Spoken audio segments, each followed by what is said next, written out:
There we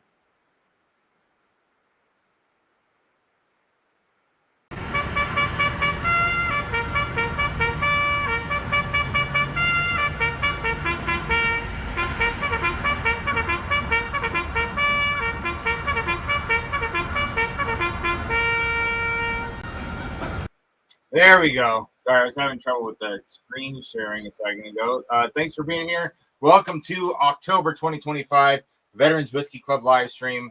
This is Mark, Northwest Bourbon. I'm a Warriors and Whiskey ambassador, and I hold the first Saturday of the month, the monthly Veterans Whiskey Club live stream.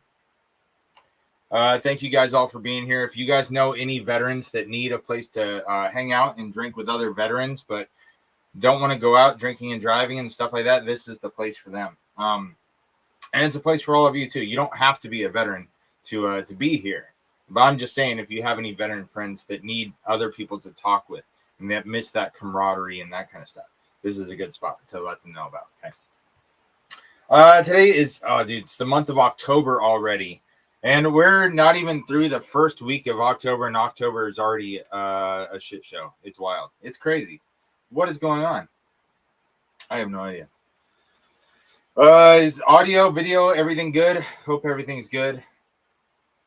Hope you guys are well. There's a bunch of people already in the chat. It is good to see you guys. Cheers, Mark. First in, last out. What's up, James, from across the pond? What's happening? Bill Reynolds is here. What's up, buddy? Good to see you. Sam Hill. Eric Gunnarson's in the house. Joey B is in the house. Dennis is in the house. What's up, guys? Good to see you. Rusty's here. What's up, Rusty? Dave is here. Rye Guy's here. What's up, Charles? Baker Drinks is in the house. Baker's, thanks for advertising the show on your live stream that was just a little while ago while I was having dinner with the fam. Just got done putting the fam to bed. Mr. Mom's in the house. What's up, Orlando? Rob is here. Eric's here. Yeah, go ahead, drop the links. Say what's up to everybody. And don't forget to drink water. It reminds me. Gotta pour myself a glass. We gotta remember to hydrate. So every 10 minutes, just somebody yell out, drink water. And we'll remember to hydrate. We'll remember to drink more water than we're drinking whiskey, right? Because we got to take care of ourselves. Because if we don't take care of ourselves, we can't take care of our loved ones. What's up, Raging Caden? Good to see you. Richie Z is in the house. Good to see you, Richie. CJP is in the house. I'm glad you liked the single barrel. CJP said in the Baker's chat that he got his single barrel of the Tropical Peaches that we did, the first single barrel that we've done here. And Baker Drinks partnered up with us on that. And they're already showing low stock on the website. And so I don't know how much longer they're going to last.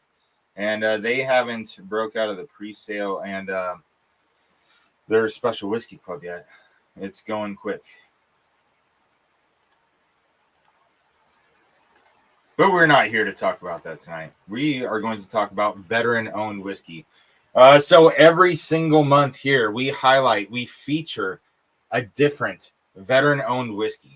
And it can be just a different veteran-owned whiskey bottle. So if you know a veteran-owned distillery that has multiple bottles, then we can do their distillery multiple times.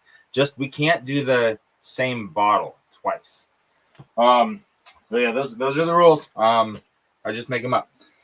This year's veteran whiskey of the month is Hooten Young. This is their bottled and bond Kentucky straight bourbon whiskey. Now, while I'm opening this up and pouring it, I'm going to drop the link in the chat because, as I said before, this is an open bar, and anybody is more than welcome to drink some whiskey over here. Let's see.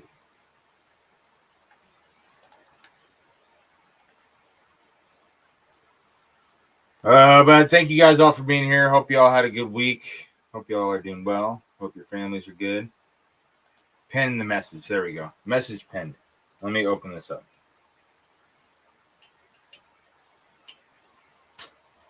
I can crack the code. All right, so what do I know about Hooten Young? I know that Hooten Young, a lot of their whiskeys on their site are either sourced or contract distilled from MGP. Ooh, nice cork pop, Hooten Young. This is the only one I saw on their website that was a Kentucky whiskey. And so I'm really curious of what kind of situation they've got going on over there. I'm going to pour the first pour into my infinity bottle because this is a fresh crack. And the next pour I'm going to have with you. And this is going to be this is the October Veteran Whiskey of the Month. And at the end of the show, I'm going to be giving away some samples of this whiskey. And so make sure that you are here towards the end when I do that. Because if you're still here, like an hour from now, you might be able to get a sample of this guy. Hooten Young. Rusty's in the house. What's up, Rusty? What's happening? Good to see you, my friend. Oh, crap. What the heck? It's not doing my background. Hooten Young has some age statement ones I haven't seen yet. Yes, they have a 12-year, I think a 15 and a 17 or a 15 and a 16. They have a few higher age statements. But so I already wrote it up on the board. The Hooten Young Bottled and Bond is the whiskey of the month, the veteran whiskey of the month, excuse me. So I'm going to raise a glass to you. I'm going to try it for the very first time. Cheers. Wait, no, this isn't the right one. I poured it in my army glass. Sorry, that was my warm-up pour. So, veteran-owned whiskey of the month, Hooten Young Bottled and Bond, 100 proof Kentucky straight bourbon whiskey. Cheers.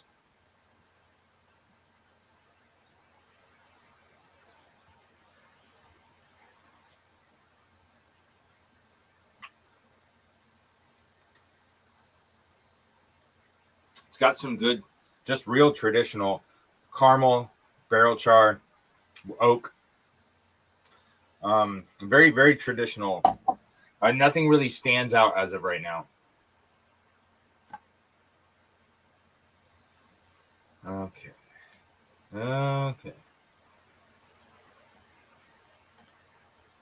And we are going to start a poll.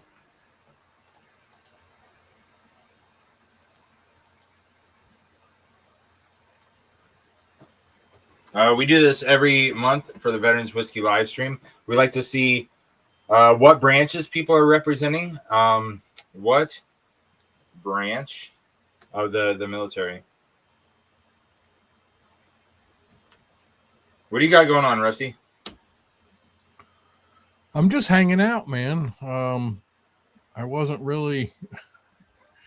I didn't realize you were going to do this, and of course I have to join because you're. Maybe we can get some other folks in here. Are you drinking tonight, or are you? No, I am. I'm sipping on Wild Turkey 101. Okay. Just sipping. Good deal. Sorry, I'm just writing up the poll real quick. All right. That way, the audience can let us know who's winning tonight. Which military branch is representing the hardest tonight? Navy. That would be cool if it was Navy. And do you know why it would be cool if it was Navy this month? No. It's the Navy's freaking birthday this month. Well, there you go. 250th birthday, to be exact. Nice. Yeah, my son is in the Navy, and he's loving it. All right, so in the poll, You're going to vote on which branch of the military did you or your family serve in. Now, I'm only allowed to do 4 options for this poll. If I could have more options, I would have more options. But since I'm only allowed to have 4, and I want to put other countries' military in there because there are people from other countries here, or maybe their father or grandfather or whatever served in like the Royal British Army or whatever, right? I want to make sure that those guys have their have somewhere they can put their vote. So Army and Coast Guard are together, Navy and Marines are together, Air Force and Space Force are together. Then the 4th option is another country's military. So please cast your votes so we can see which branch of the military is representing the hardest tonight, the strongest, the biggest.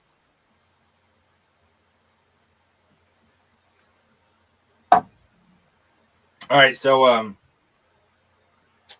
told you that Hooten Young is the whiskey of the month, and there's a lot of stuff going on this month with anniversaries and significant historical events, but we will get into those in a minute. Sorry, chat is flying by me. Hello again. As most of us folks were at Baker's Oktoberfest earlier. Roger that. Good to see you, Tora. Looks more natural, Rusty. Need more likes, people. Oh, yeah. Hitting the like button is actually free today. It is. And you save a kitten every time you hit the like button. So save a kitten, folks. Hit the like button. I did not know Hooten was veteran owned. Norm Hooten is the guy who started Hooten Young, and he is one of the Delta operators that were in Mogadishu 33 years ago today. So the Mogadishu Black Hawk Down incident in Somalia happened on the 3rd and 4th of October. So this is its anniversary as well. And we're going to get into more of that in a little bit. What's happening? There we go. I did not hear the thing chime me to tell me that you guys were backstage. I was literally waiting for you to do the honoring the fallen. So moment Bob is here. I don't know why, but Troy and Laura have no volume. Good to see you. Or something. The wife and I are retired Air Force 21 years each. Congratulations. That is freaking awesome, Gerald. Awesome. Late to the party. It's all right, Neo. We're just getting going. The only thing we've really covered so far is that Hooten Young is October 2025's featured veteran-owned whiskey of the month. And I was just talking about that Norm Hooten, who has started Hooten Young, was a Delta operator who was in the so we're going to talk about that now. Because first we have got to honor the folks who are in all categories. Oh, was that the whiskeys of the world thing that Cameron's live streaming this morning?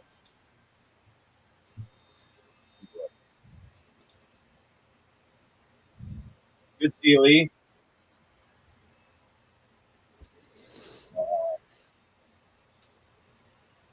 Grandfather served in the Air Force, niece in the Space Force, and father in the IDF.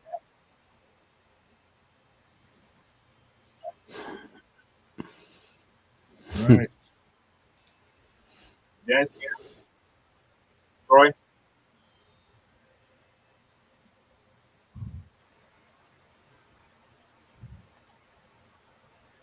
I got charged for my like.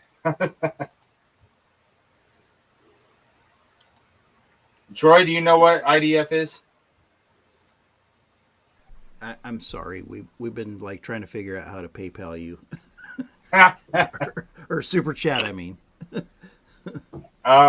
he said so Charles said that his grandfather was in the Air Force, his niece is in the Space Force, and his father was in the IDF, and I don't know what that means. I mean, I probably do. Is Israeli Defense Forces?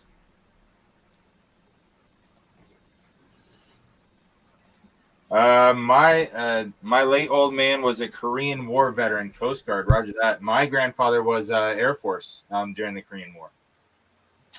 Fresh crack, Evan Williams, 1783 veterans pick. What year, Rob? Audio is cutting in and out. My audio is? It was Not but anymore. It's not anymore. I don't know what it was, but And you would be right, Troy. The IDF is the Israeli Defense Forces. Look at that big brain. Check out my big brain. Check out the big brains on Brad. I need a win. Israeli That's right. Defense Force, right guy. Townsend, thank you very much. So I see Orlando's here good because before we get into any of the history or any of the stories and stuff like that, we are going to honor the fallen.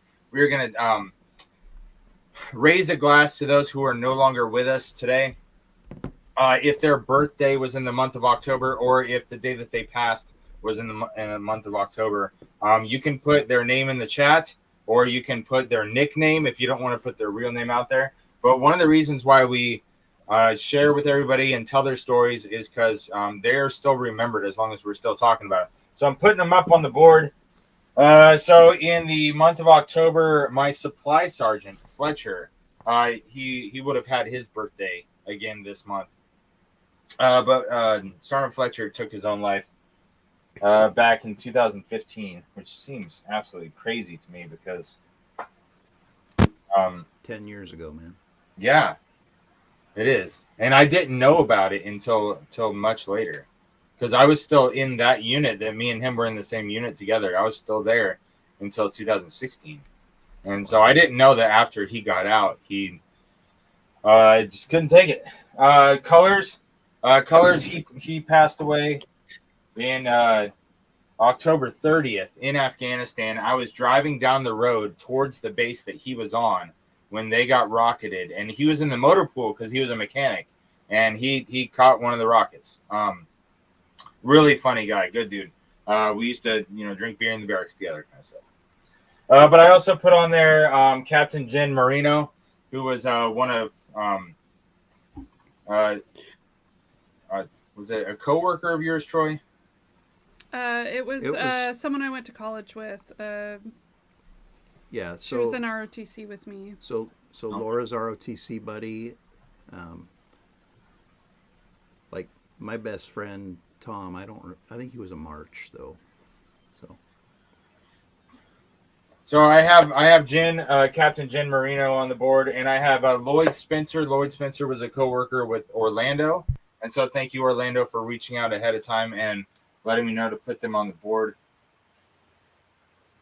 And I've got him on the board, buddy. Troy actually looks kind of cute in his German attire. Yeah, So right. cute. I rock so this cute. shit. Yeah, I was quick to get out of mine. Oh, It's thanks, more guys. comfortable being a sweater. Go Navy, beat Army. Oh, Roger. I really like Laura's outfit tonight. I'm just saying. Oh yeah. Oh, Ken's dad. Ken's dad's birthday. So, Ken, is your dad's birthday on the 3rd of October?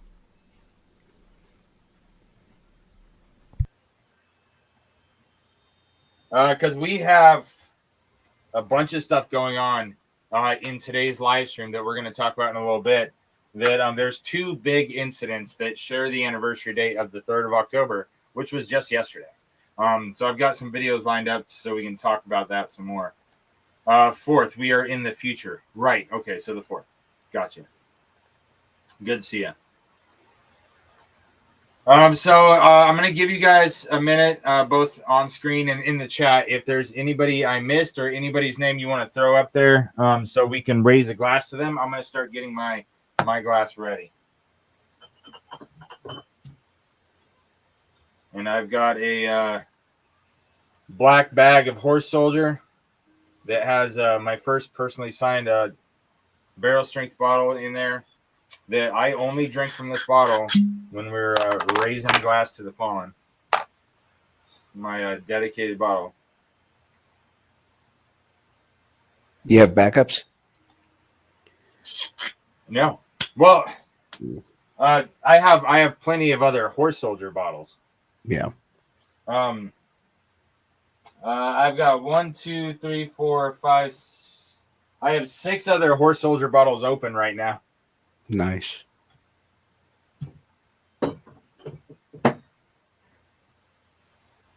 Yeah, I love horse soldier. And They're definitely doing it right. I've got 1, 2, 3. I've got 4 empty ones right there.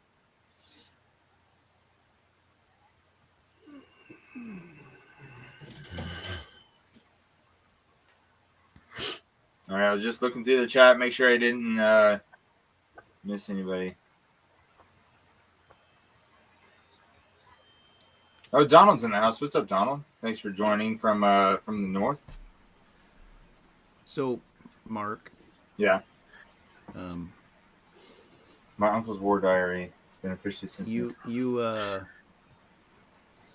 spending your days any different this past week since the government's shut down?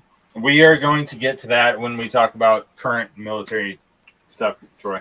Gotcha. We're honoring the fallen right now, Troy. Gotcha.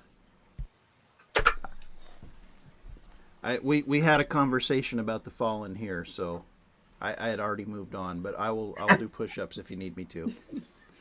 Of course. So William Bibby, hold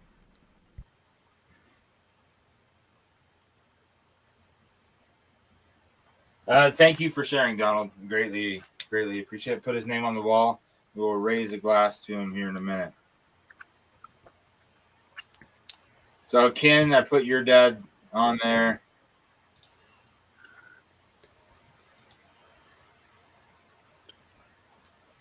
Is horse shoulder worth buying?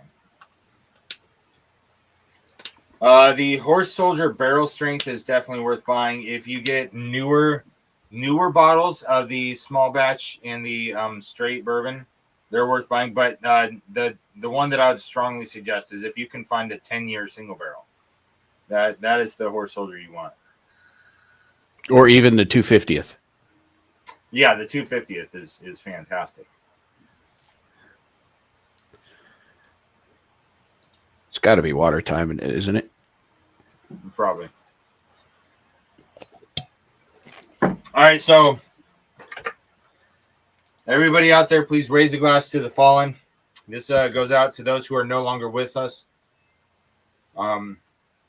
We say their name and share their stories. That way they are never truly forgotten. Until Valhalla, lest we forget. Cheers. Cheers.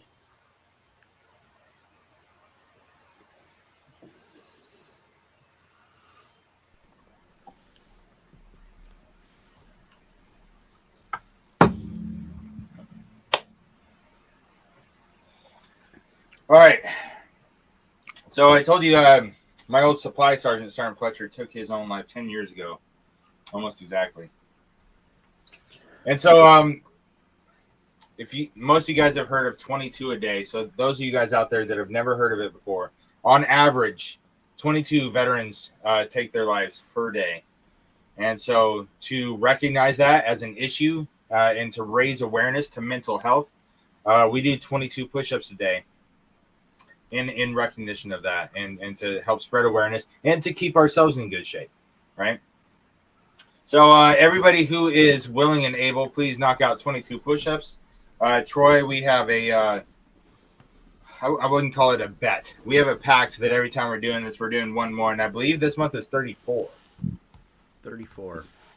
Okay. 33 almost killed me, but I'm going to do this. All right. Let's go. Knock them out.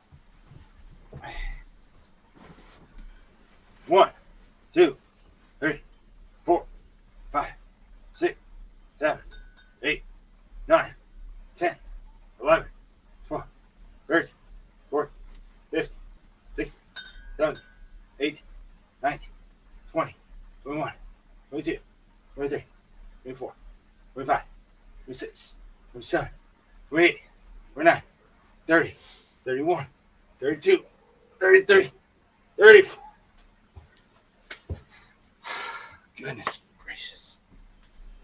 Whew. Let me drink some water after that. He was quicker doing his than me doing my 22.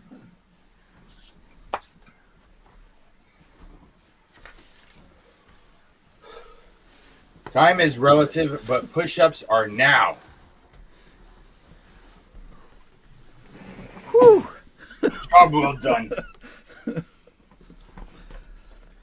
I think I'm gonna feel that later. yeah, we're gonna have to talk offline about what our limit's gonna be, to where either we start going down back to 22 or something. Killing Troy. Killing Troy. I'll give him a minute head start. It's okay. You need to get in shape, Troy. Also, Laura, you're saying just keep going up? Just keep going. Just keep going. Yeah, We're she on loves me so 77 much. today. We're going to do 134 push-ups this month. Like I tell my wife, Laura, round is a shape. Round is a shape. I'm in keg shape. shaped. Here you go. Rye Guy says if you do the 22 every day, the 34 won't be a problem. All right, right, guy. You do 22 every day. I'll do 22 every day. We'll keep each other honest. Here you go. 35, that hurt. The beer hangover does not help. Yeah, so Ken was up late watching the Whiskey Awards this morning. Because first thing I did this morning is I got up and I took my son on base because his JROTC unit had the rappel course this morning. And when I got home from that, Ken was still on, which was like 11:30 my time. I don't know how late it was for him. Push-ups, I can barely get out of my chair. Hey, do arm curls, do leg lifts, do something. Yeah, if you did 22 every single day, yeah. Troy, you should go hatless more often. The bald is very distinguished. There you go. Bald is beautiful. I did 15 on the. Hey, thank you, David. Appreciate you, buddy. I'm the opposite of Bourbon. Buds all around by Christmas. Feeling better, Ben? Beautiful mane. Yeah, I'm still coughing a lot, but I think taking last night off was the right move to help push the mend. However, I'm also not in Texas right now like I was supposed to be, so. I'm glad you're taking care of your health, but we missed you, brother. Yeah, but I missed, I wasn't missing this. Roger that, Dave. First, All right, so talking about what's going on in the month first, because there's a lot of historical events that happened in October, but I'm going to start off with the United States Navy's birthday. Is what day, Troy? 13th. On the 13th, exactly. And this year will be the 250th birthday of the United States Navy. So before we get into historical events, we're going to get into the anniversary type deals first. So we can give some love to the Navy for its 250th birthday.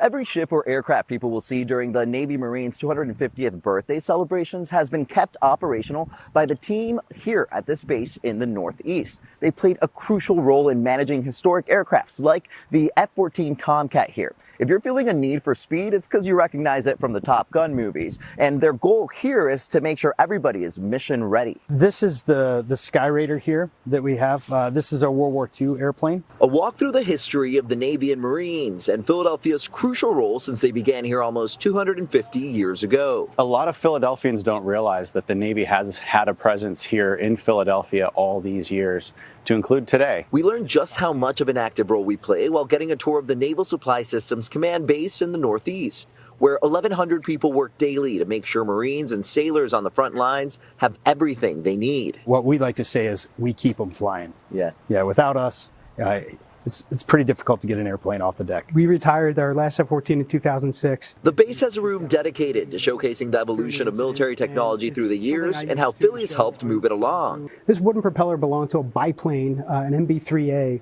that was manufactured at the Navy Yard when we made planes in the early 19-teens. That history has already inspired some Philly locals to step up and serve. Coming from Philadelphia, knowing that the Marine Corps and the Navy were born here in Philadelphia, it's like, wow, like I'm being part of that. and the people who came before me, the people who joined before me from Philadelphia, where it all started. And it's kind of like, it gives me goosebumps when I think about it. With the Homecoming 250 birthday celebrations kicking off next week, officials tell me every ship or plane featured in the various parades and flyovers, they've been kept operational by people working in our area. The Navy Blue Angels will be flying over as part of some of the activities, and so that's exactly what we do here. We support naval aviation in Philadelphia, and so the parts that are Tell me every ship or plane featured in the various parades and flyovers, they've been kept operational by people working in our area. The Navy Blue Angels will be flying over as part of some of the activities, and so that's exactly what we do here. We support naval aviation in Philadelphia, and so the parts that are on those planes are contracted for and managed directly by our workforce right here in this building here. The team proud of the crucial role they play in the mission and excited to share their work and celebrate their legacy with the community. Miguel Martinez Valle, NBC 10 News. All right, I thought that was a good video showing the up and coming 250th Navy Marines birthday anniversary. Now the Marines birthday is on November 10th, but it looks like they're doing a combined. Stop it. I talk with my hands, and apparently my camera thinks I want to talk to it with my hands, but I don't. I don't want to talk to the camera with my hands. I want to talk to you guys with my hands. All right, what was I saying? Oh, yeah, Navy's 250th anniversary birthday. They're planning a big event. You just saw that they're having a bunch of old planes and ships and stuff like that. Get ready to do a big show. I don't know what the show is yet, and so that's why I wanted to play that video in case any of you guys were not tracking that. There's going to be a big to-do with that. Have any of you guys heard about what's going on with that show? Nothing. No? No. I see Troy Man's in the house. Sweet Cindy's in the house. Good to see you guys. I saw Independent Joe walk in the door. It's good to see Joe, my favorite Marine. I hope you voted in the poll. Bring up the numbers on those Marines. Let's see what's that poll up to right now. Hold on, let's pull up the poll. Right now I've got 31%. Shush. 31% Army Coast Guard, 37% Navy and Marines. Oh, the Navy's coming through representing on their birthday. Air Force, Space Force at 14%, and other countries' military is at 17%. Wow. Good to see all you people from overseas jumping in here and voting. That is freaking too cool. Good to see all you guys. Seeing the F-18 flying inverted with the landing gear extended is nuts. Yeah, that's one of the things that really caught my eyes. Not only was he inverted, but his landing gear was down. That was weird. Freaking Skynet. Yeah. That's what they do. Well, since he was inverted, his landing gear was up. He's a funny guy over there, huh? Let's see. Where is Navy Day? So, Troy, when's Navy Day?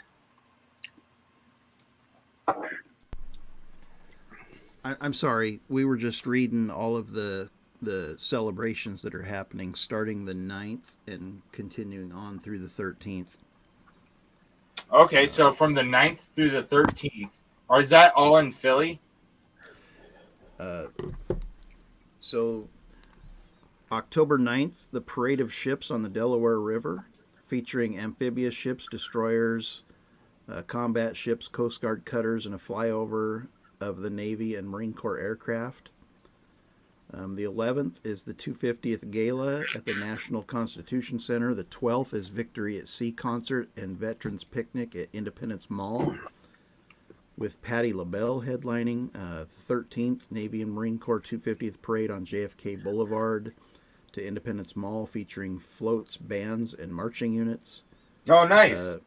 Also on the 13th, 250th commemoration at Independence Hall with speeches from leadership. Fireworks on the 13th over the Delaware River with performances by the U.S. Navy band cruisers and the 2nd Marine Division Band. And then throughout the week, U.S. Navy and Marine Corps bands, the U.S. Naval Academy Silent Drill Team, and other special units will perform at various locations. Wow. There is a lot more going on than we have heard about. So I guess all the other nonsense in the news is keeping that one off of our radar. Exactly. Speaking of, if you guys didn't know, the official, what they titled Navy Day, is different and a different day of the month, but it's still this month. And if you were curious about as of why that was a thing, I was too. So I found a video to explain it to us.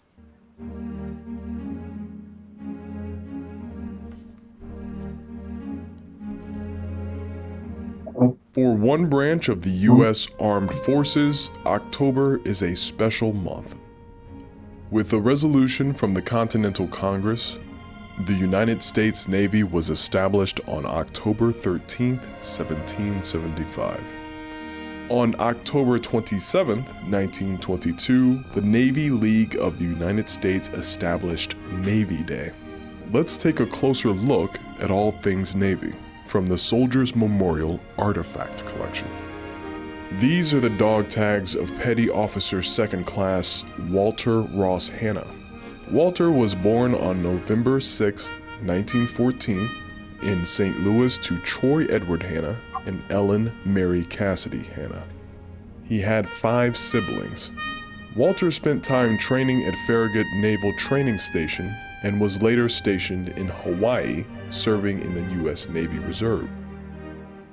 This pass was used by Walter while he was stationed in Hawaii at Pearl Harbor, nearly 5 years after the attack on the naval base. The abbreviation indicates that Walter was Mailman 2nd Class. Among other things, Walter delivered codes vital to the Navy's cryptography efforts. He worked for the U.S. Postal Service just a few years later.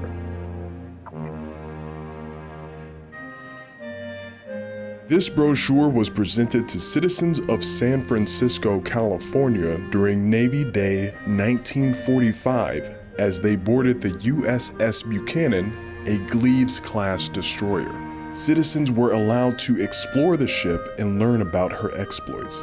When describing the Buchanan's role in the Pacific from 1942 to 1944, the brochure reads, quote, "The ship was destined to see more action in that area than most ships see in a lifetime." End quote. On August 31st, 1949, the Secretary of Defense announced the creation of Armed Forces Day to replace separate Army, Marine Corps, Air Force, and Navy Days, making this brochure one of the last to celebrate Navy Day.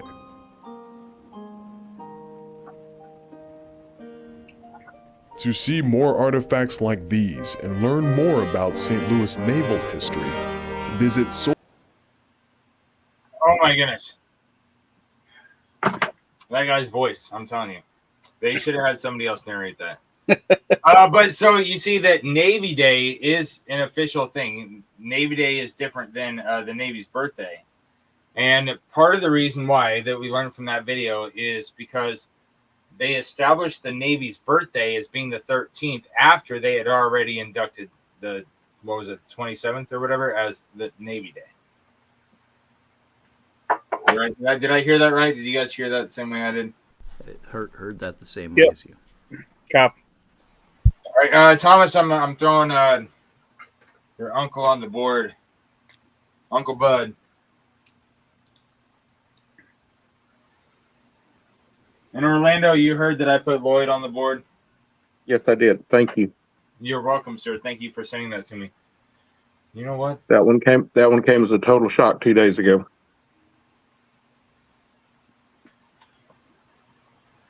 It's funny. I turned the auto focus thing off, and then it catches me flashing gang signs or something. Hydrate, everybody. That's drinking water. Thank you. I didn't see you hold up the L sign, Mark. Well, that's because I didn't, Dennis. That's why I say on a regular basis, I'm still smarter than AI. And until 100%. that statement becomes untrue, I'm going to keep doggone saying it. I tell you what. Oh, stupid freaking AI. Boy, I tell you what. I tell you what.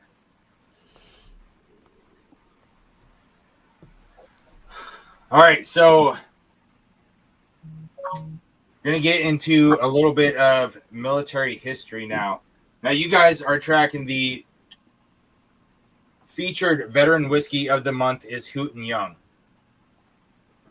So I've been talking to Hooten Young, trading emails back and forth with their media rep or whatever, and trying to get Mr. Hooten on the show for an interview. Because if you guys don't know or weren't here, 30 minutes ago when I said it the first time, Norm Hooten was a Delta Force operator who was in Mogadishu, Somalia for the Black Hawk Down incident. And in the movie... We have our own Black Hawk Down right now.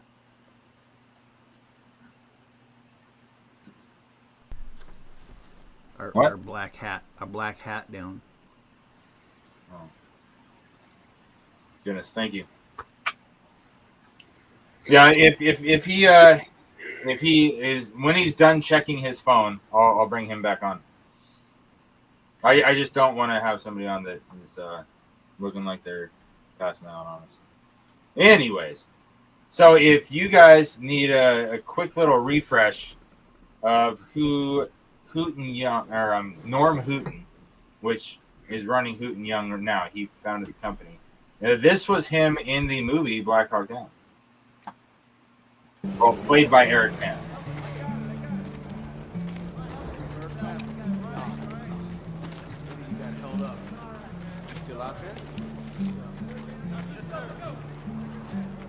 You're going back in? There's still men out there. God damn.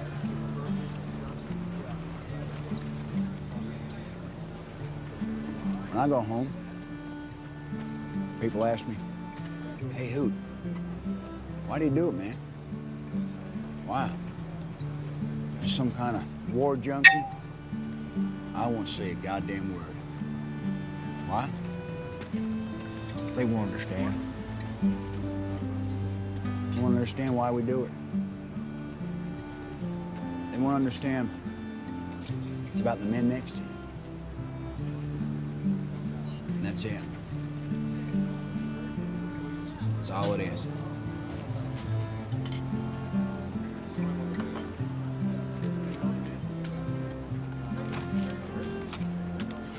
Hey, don't even think about it, all right? I'm better on my own.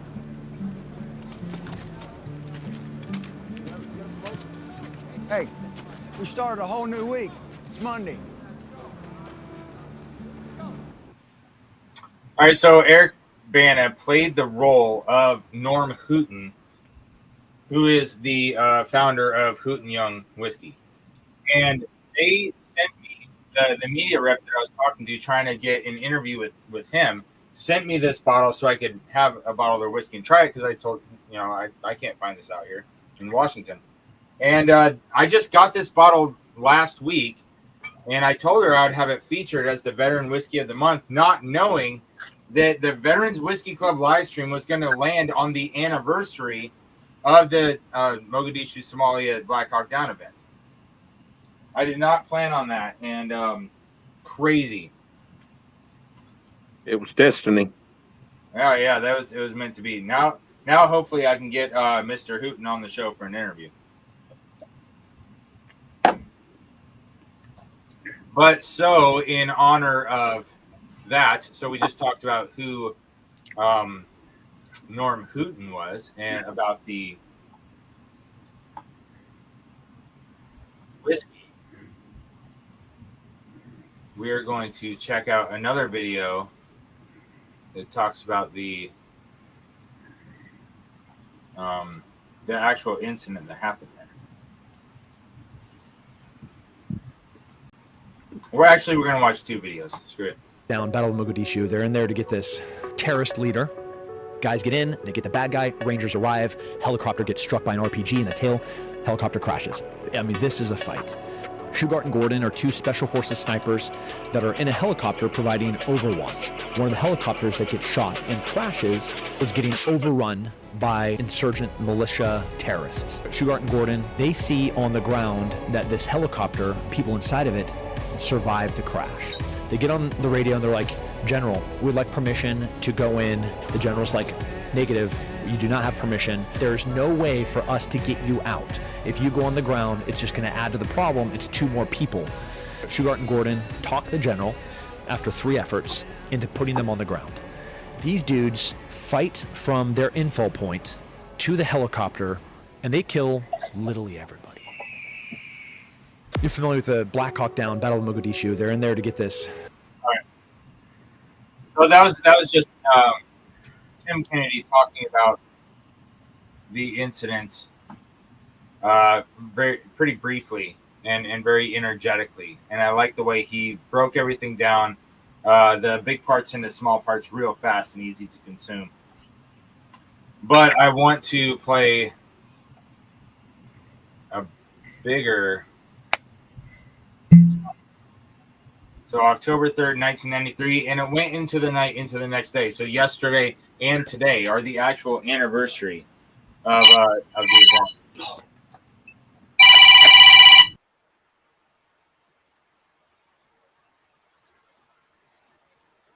Looks like Ben is always on call. If you guys are not familiar with that, he is a workaholic. The man don't get a break. Yeah.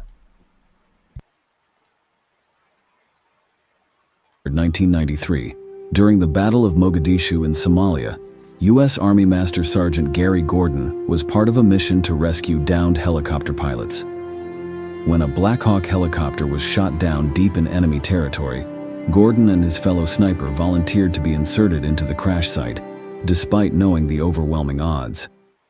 Armed only with rifles, they defended the pilots against hundreds of Somali militia fighters, providing cover and buying time. Though they were eventually overrun, their bravery saved the life of one pilot and inspired a generation of soldiers. Master Sergeant Gary Gordon was posthumously awarded the Medal of Honor for his selfless courage.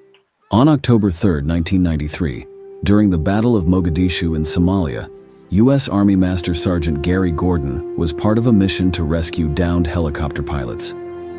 When a Black Hawk helicopter was Sorry, it started playing the same video. It started repeating itself so smoothly I didn't catch it at first. Oh my goodness, that's kind of funny. I think it's kind of funny. I don't care what you think.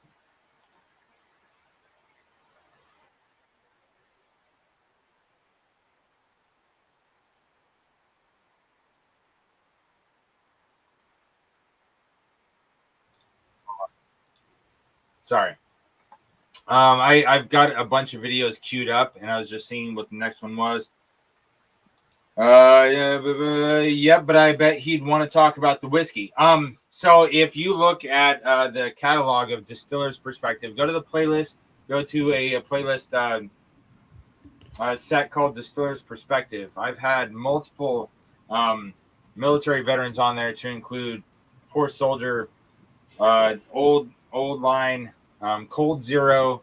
I've had a bunch of veterans on there, and they, if you guys know veterans and if you guys know people in the whiskey industry, they're both storytellers. And so if you get a veteran who's now making whiskey, they are equally passionate about telling their military history as they are their whiskey. By far my favorite guests is a distiller who used to be in the military, for sure. Did anybody have anything that they wanted to add in or throw on or say about the Mogadishu, Somalia, Black Hawk Down event before we move on? I think Ben Demonhauner had a comment. Okay.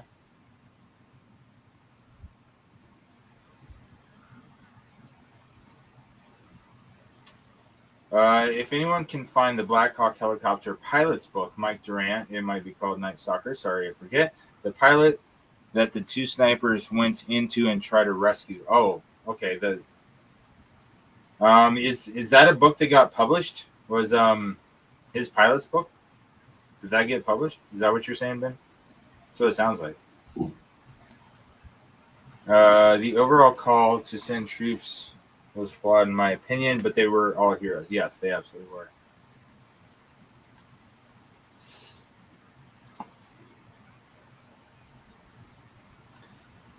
All right, so I think it was called In the Company of Heroes, Mark. no, the book that he was referring to. Yeah, a true story of Black Hawk Down pilot Michael Durant and the men who fought and fell at Mogadishu. Okay, It's called In the Company of Heroes. got it. Yeah, Ben from the North said he has the book and read it. So thank you for the recommendation, Ben. Appreciate you guys. And I saw William Hall jumped in. What's up, William? Good to see you, buddy. Thanks for being here. So we're gonna fast forward a few years. There was another huge incident on October 3rd, sharing that same anniversary date. And I've got 3 videos regarding that same incident. And we're going to watch them in a particular order to really highlight some things going on. So the first one is going to give you the warm and fuzzy of what we're talking about. Be right back, guys. All right. Do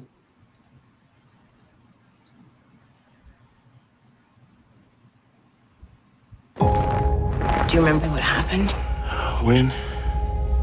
during the battle?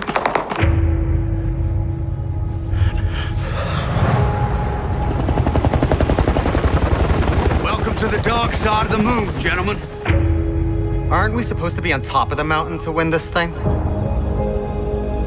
Our job is to separate the Taliban from the ordinary people.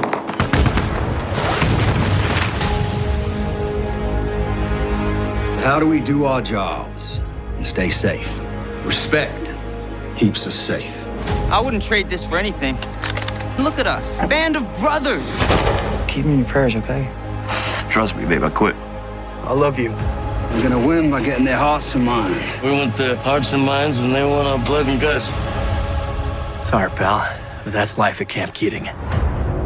Every time they take a pot shot at us, they're figuring us out. When the big one comes, they'll have us dialed in. The Taliban's are here! Hundreds are coming! It's the big one. Saddle up! Everybody fall back. Enemy in the wire. I'll hang back and provide cover. We need to retake this camp. We don't have any air support, the manpower. Our men are trapped up there. Our ammo depot is 40 yards away. There's everything we need to stay in this fight. Let me do this, sir.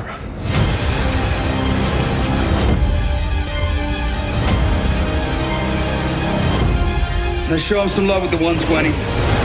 You all right, mate? Come on, put your arms around me. You're not gonna die, okay? RPG! Red platoon! We're taking this bitch back. All right, so that is the theatrical movie that came out a few years ago called The Outpost. And that incident happened on, so the big battle that they were referring to in the trailer there happened on October 3rd, where 8 U.S. Army soldiers were killed and 27 were wounded. Dang.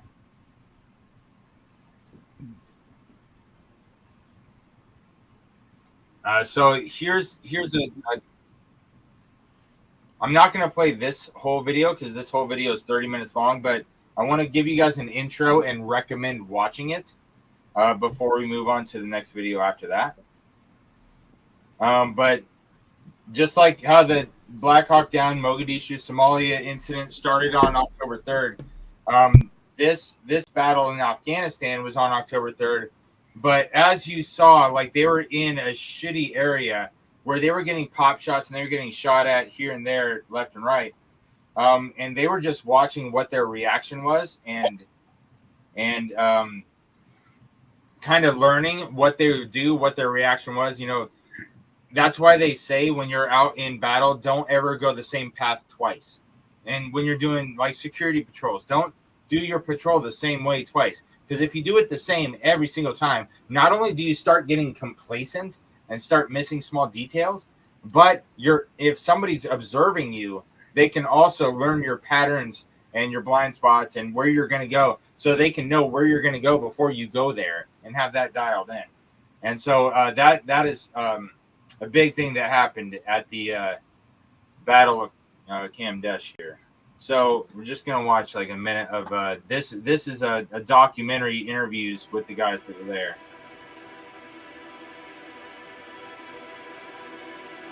Essentially, we were outnumbered 7-1 or 8-1, which is not a good number. The amount of gunfire that was coming in was not normal. There was a lot more explosions happening. It just sounded like 100 machine guns pouring into the cop that morning. You know, we land on the ground and you look up and you're surrounded by mountains, and everybody's initial response is, "What the fuck are we doing here?" The location that we were in was a fishbowl. The position we were in was later described as tactically indefensible. I think that location cannot be summarized more truthfully than that statement, a tactically indefensible position.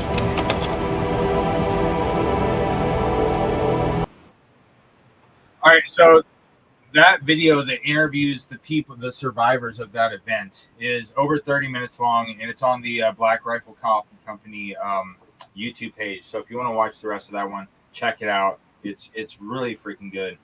The one I'm going to play the whole video of is the story told of the Medal of Honor recipient. Unless any of you guys out there have anything you want to chime in before I start playing.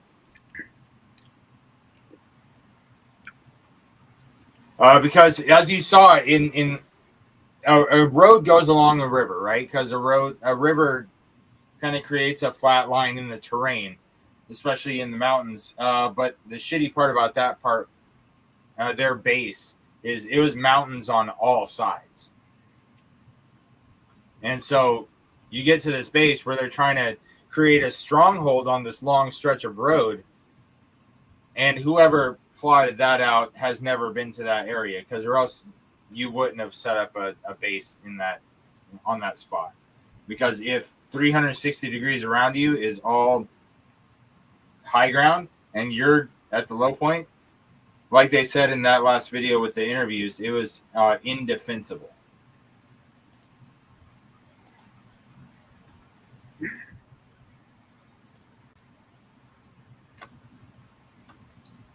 I was born in Spokane, Washington. Parents moved us down right away to Bay Area, California. Was there for 9 or 10 years. Parents got divorced. Mom moved us back up to Spokane so she can be closer to her family. I graduated from North Central High School in Spokane, and right after that, I joined the Marine Corps. Finishing a 4-year commitment in the Marine Corps, Carter chose to return to civilian life. A few years later, after a divorce and with a young daughter to support, he decided to rejoin the service. Cheers, Mojo. Civilian work was sporadic, so I ended up joining the Army. I was like, okay, maybe this is where I'm supposed to be. And then we deployed. We went to Afghanistan. Now, I've never seen Combat Outpost Keating before. I only heard about it. I heard that it was pretty much a death trap kind of a thing. You're looking up at the mountains, and everything is dominating. There's no real protection except for the concrete buildings that we're sleeping in. That's it. And then, of course, within a few days, firefight kicks off. It's usually in the morning. Most of the time, it's just pop shots, but they're still shooting at you. And that's how it went for the next 2.5 months until October 3rd. It kind of started normal. I'm just getting out of bed, and I hear one of the sergeants yelling, "Hey, we need somebody to man LRAS 2." There was an up-armored Humvee with a 50 caliber machine gun and the LRAS optic sight. I was like, I got it, Sergeant, I'll go take care of it. And then as soon as I get to the door, a couple of bullets hit the wood frame of the door, spitting wood pieces in my face. I was like, whoa, and I took a step back. And I was thinking, man, if I'm gonna do this, I gotta hit this at a running start. So I'm running, bullet splashes all around. This is more than I've ever experienced before.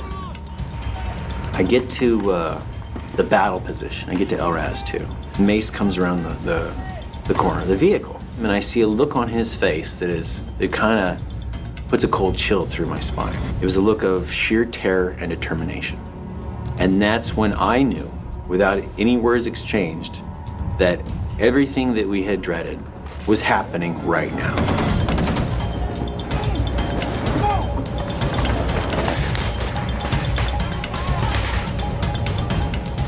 Under intense enemy fire, Staff Sergeant Carter charged across the open battlefield to secure critical ammunition from the ammo supply point.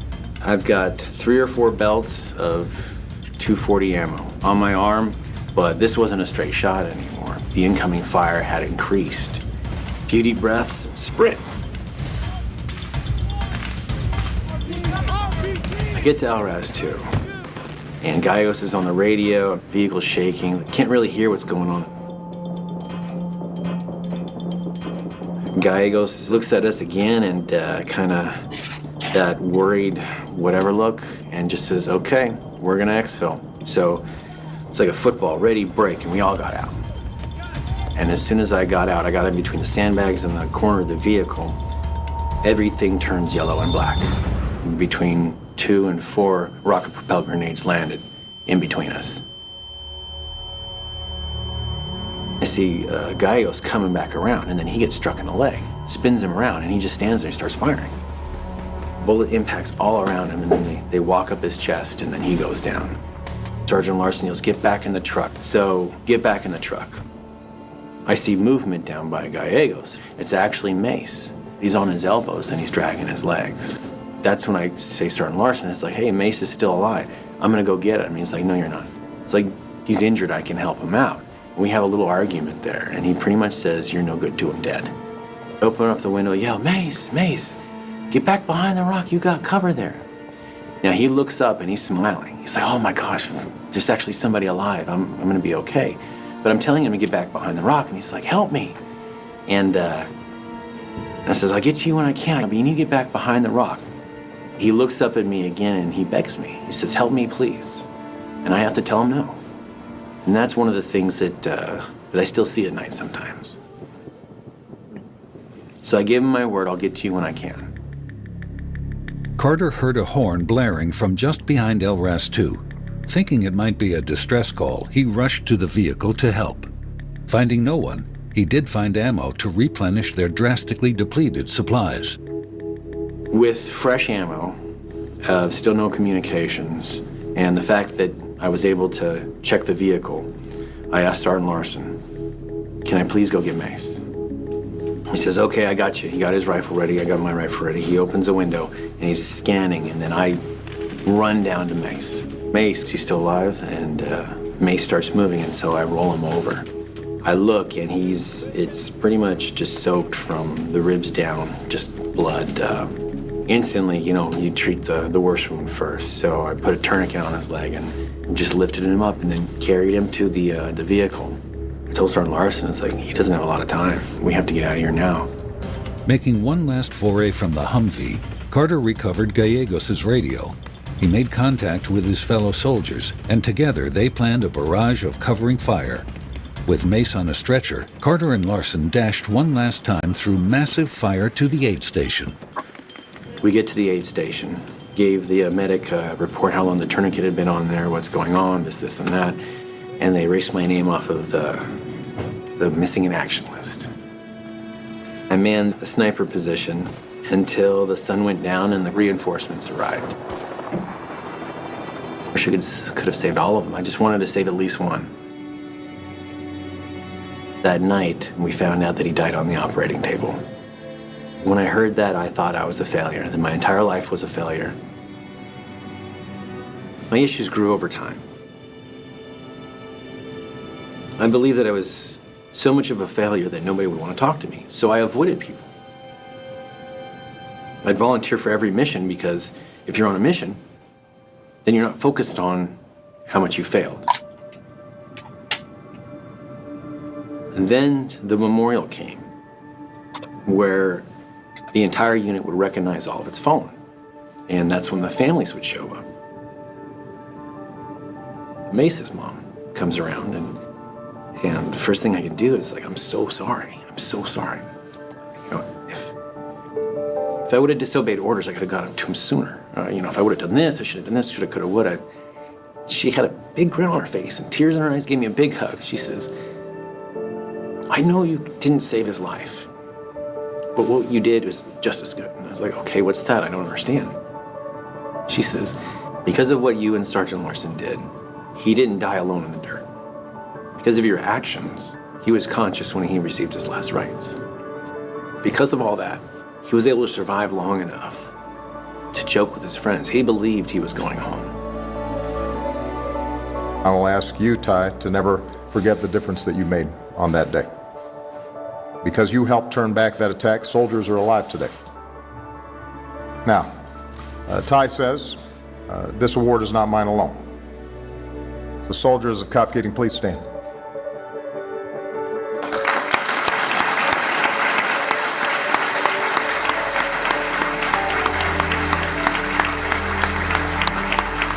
Ty has spoken openly, with honesty and extraordinary eloquence, about his struggle with post-traumatic stress. So let me say it as clearly as I can to any of our troops or veterans who are watching and struggling. If Ty can find the courage and the strength to not only seek help, but also to speak out about it, to take care of himself and to stay strong, then so can you.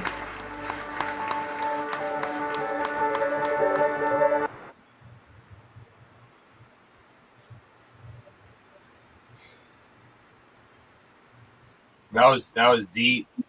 That was deep, guys. That was tough to listen to, let alone be there. That right there's your 22.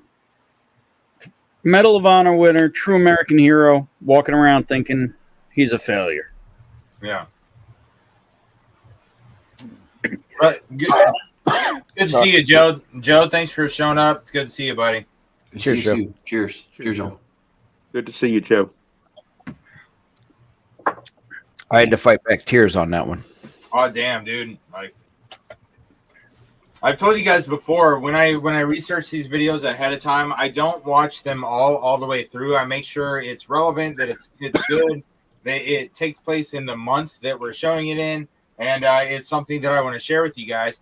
And then I just copy the link and put it on my list, and I go to researching more. Right? I don't watch every video all the way through. So that was literally the first time I seen that video all the way through, and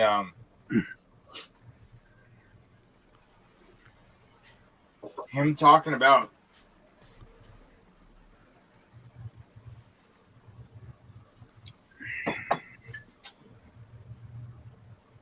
getting reassurance from the guy's mom, man. Yeah.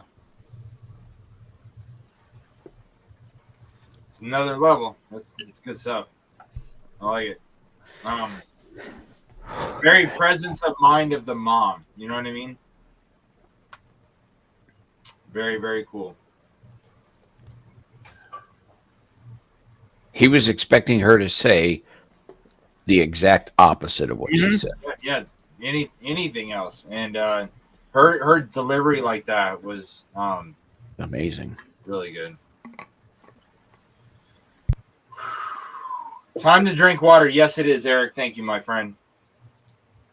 Wait, sorry to say hi. I will leave. 253 cigars. What are you talking about, buddy? Hold on. Have a good evening. Wait. 253. You just got here. What are you talking about? 253 said hello. Cheers, Mojo. Good to see you. Oh yeah, Mojo. Appreciate you, Mojo. Absolutely. Private Ryan and Monumentsman. Yeah. Hello, mate. 253. We are here to support, but that was serious. You know what? I think that he was typing something else and added your hello to you, and I think that's a punctuation error. So the serious error was putting the base in the place that they put the base, because the base was on a river. So they had flat ground, straight, narrow path. They wanted to secure that avenue because it was the only avenue through that mountain pass. So they put a base there, right? That's good thinking when you're at a table in a fucking air-conditioned hut, right?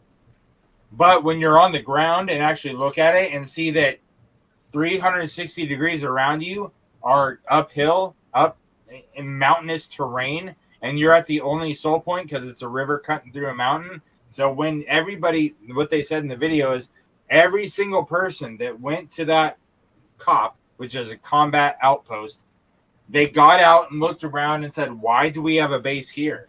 It's high ground all around us. That's very tactically terrible to defend. It's impossible to defend. Not just terrible, just stupid. Yeah. It's almost like it was intentional. Yeah, I think that's 253. I think that's what James Morgan was talking about, and accidentally put both texts in one thing. Marvin's in the house. What's up, Marvin? Cheers, y'all, from my way around. Blah blah blah.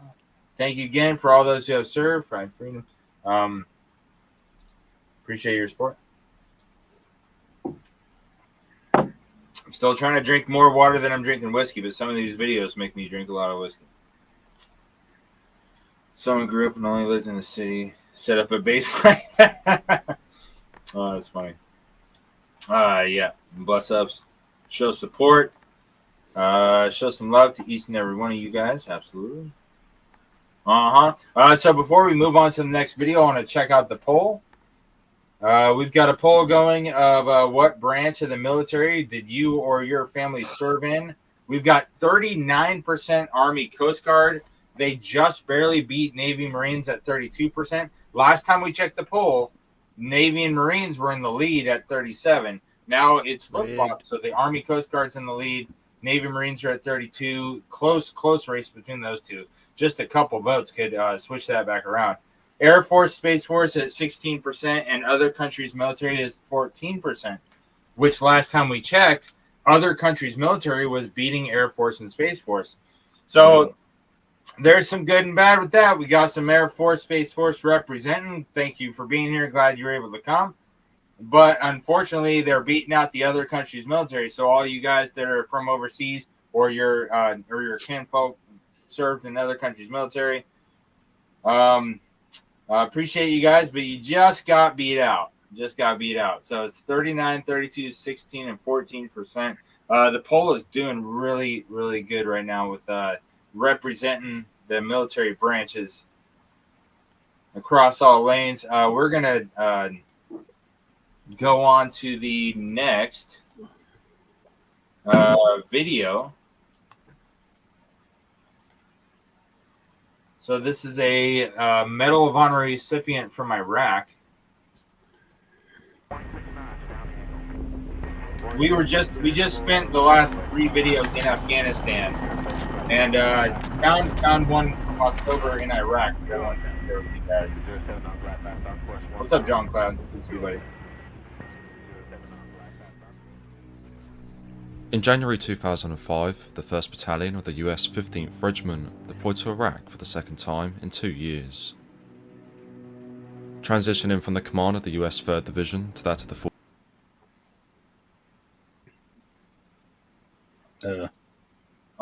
Sorry. Recorded in a 15th Regimental Unit history. Conducted countless company, battalion and brigade level missions over the next 12 months. Among the missions carried out in this period was that on the 17th of October 2005, when A Company's 1st Platoon was tasked with conducting a route clearance operation near the village of Al Dalia to ensure a supply convoy was safe to pass the following morning. Departing at 1920, the platoon, embarked on a handful of M2 Bradley armoured fighting vehicles, set off from the FOB. All right, hold on. I got to pause it right there. So that's the Bradley fighting vehicle. It is the up-armored engineer fighting vehicle. And they said they're conducting route clearance. And I'm telling you right now, this absolutely breaks my heart. Because if you look at this vehicle, do you see the windows? Right? You see your ability to observe the road, the terrain, and the sides of the road and everything around you. So all 4 deployments I did to Afghanistan were doing route clearance. That means that you are going in front of a troop that has something to do over there, whether it's cavalry, infantry, supply, it doesn't matter what they are. If you go back in time to like World War II or Vietnam, Korea, anything like that, I'm that idiot with the minesweeper clearing the path for that guy behind me to get to where he needs to go to make sure he gets there okay. That's what route clearance is all about. And so them using these up armored vehicles with like these tank slots as windows, you can't do route clearance like that because you have to be able to see the road and see the difference in the texture of the road and stuff like that. Because if somebody dug into the road and put an IED in there, put landmines, wired up some rockets or something, you can't see that from a little slit. And so the people that did route clearance in these type of up armored vehicles, I feel sorry for you, man, because you can't see what's coming in front of you. And that's why when I did route clearance, I liked being in the MRAPs, or I liked being dismounted. That way I could see what's going on around me, because that's just waiting to get blown up right there. But soon came to a stop when one of the M2s broke down and had to return to Mackenzie. Once this issue had been resolved, the rest of the armoured column continued on to their objective, with the mission progressing without incident for the next 30 or so minutes. Then, at approximately 1950, the lead Bradley struck a roadside IED, with the blast significantly damaging the underside of the vehicle and igniting the fuel on board. Seconds later, sporadic enemy gunfire began to hit the American column from a distance, as Army Specialist Darren Howe drove the stricken M2 a little further down the road, before opening his hatch and scrambling out, just as flames began to eat away at his uniform. At the same time in the turret, Sergeant First Class Alwyn Cash suffered several burns from the blast, but nonetheless, he crawled out of his hatch and down to that of the drivers and helped extract Specialist Howe. Assisting him down from the vehicle, Sergeant Cash put out the flames that were on his colleague's uniform, prior to returning to the Bradley to extract the 7 US and Iraqi personnel that were trapped inside the rear passenger compartment. One of those trapped was squad leader Sergeant First Class Douglas Dodge, who was knocked unconscious when the IED detonated. When he regained his consciousness, Sergeant Dodge, after putting out some of the flames that were on his clothing, turned to getting himself and his colleagues out of the burning vehicle, when to his horror he realised the exit ramp was jammed shut. Subsequently, Sergeant First Class Dodge forced open the smaller troop door and, as he recalls, "I got out and got myself fully extinguished when Sergeant Alwyn Cash showed up next to me. He asked me where everybody else was, but I didn't know because I was so dazed. He then said, 'We've got to get the boys out.'" Despite already having suffered burns from the initial blast and the fact that his uniform was drenched in fuel, Sergeant First Class Alwyn Cash rushed over to the rear of the flaming engulfed Bradley, reached through the troop door and pulled out one of the US soldiers. Getting the soldier to the roadside, Sergeant Cash returned to the Bradley, all the while with his uniform on fire, and proceeded to pull out another soldier. Wait, his uniform was on fire? Repeating the same process, because he was with the assistance of Sergeant Dodge, while he was carried the pulling soldier to people safety, out of the vehicle? before once again going back to the burning Bradley and pulling free another soldier. In all, Sergeant First Class Alwyn Cash, with complete disregard for his own life and with the sole focus on saving his colleagues, successfully extracted 5 US soldiers and an Iraqi translator from the rear of the AFV, with Sergeant Michael Robertson, a US medic, being the final soldier Cash rescued, who was found trapped between several objects. Meanwhile, the troops on board the follow-up Bradleys disembarked and helped evacuate the wounded to a US military hospital in the nearby city of Balad. Arriving here on the night of the 17th of October, the 9 wounded personnel were given medical treatment, with the unidentified Iraqi translator sadly passing away as a result of his wounds a short while later. One of the doctors present in the hospital at the time was Dr. Mark Rasnake, who remembers, Sergeant First Class Cash came to us for burns over most of his body and was the most severely injured of the group. The surgeons worked for hours on his wounds, and we worked for hours in the intensive care unit to stabilize him for transport. Wait, so the guy that was pulling everybody out of the vehicle was the most badly injured of them all? Besides the translator. If he stayed in Iraq, he would have died of wounds. We simply couldn't care for such severe burns here. Only a handful of hospitals back in the US could. Knowing this, our air evacuation team loaded him onto the plane for the 6-hour flight to Germany, and then on to the US. Alongside Sergeant Cash, Army Specialist Darren Howe, Raymond Salerno and Gary Mills, Staff Sergeant George Alexander and Sergeant Michael Robertson were all medically transferred to the Brooke Army Medical Center in Texas. Here it was assessed that all of them had suffered second and or third degree burns from the blast, with a medical report noting that Sergeant Cash in particular had suffered burns to 72% of his body and that parts of his uniform melted onto his skin. Despite this, Sergeant Owen Cash often refused medical treatment, preferring the doctors and nurses to focus their attention on saving the lives of his colleagues. Cheers to him. Tragically, despite the efforts of many to stabilise their situation, 5 of the 6 US soldiers that were hospitalised at the Brooke Medical Center would succumb to their wounds, including Staff Sergeant George Alexander of Virginia, Sergeant Michael Robertson of Texas, Army Specialist Darren Howe of Nebraska, Army Specialist Raymond Salerno of Pennsylvania, and finally Sergeant First Class Owen Cash of Florida. Oh, he got killed too. I didn't know he died. Dude. Wow. So he was posthumously awarded the Medal of Honor. Man, I thought he was awarded the Medal of Honor for his actions. I didn't know it was posthumously, though, dude. I didn't know that he actually died in that. Dude, that's crazy. Kept going back, trying to help. While he was on fire. Dude, that's fucking nuts. Could you imagine the pain he went through while he tried to pull people out? No. The AI narration is rough, but yeah, good story either way. So, that brings up a great point. If any of you guys have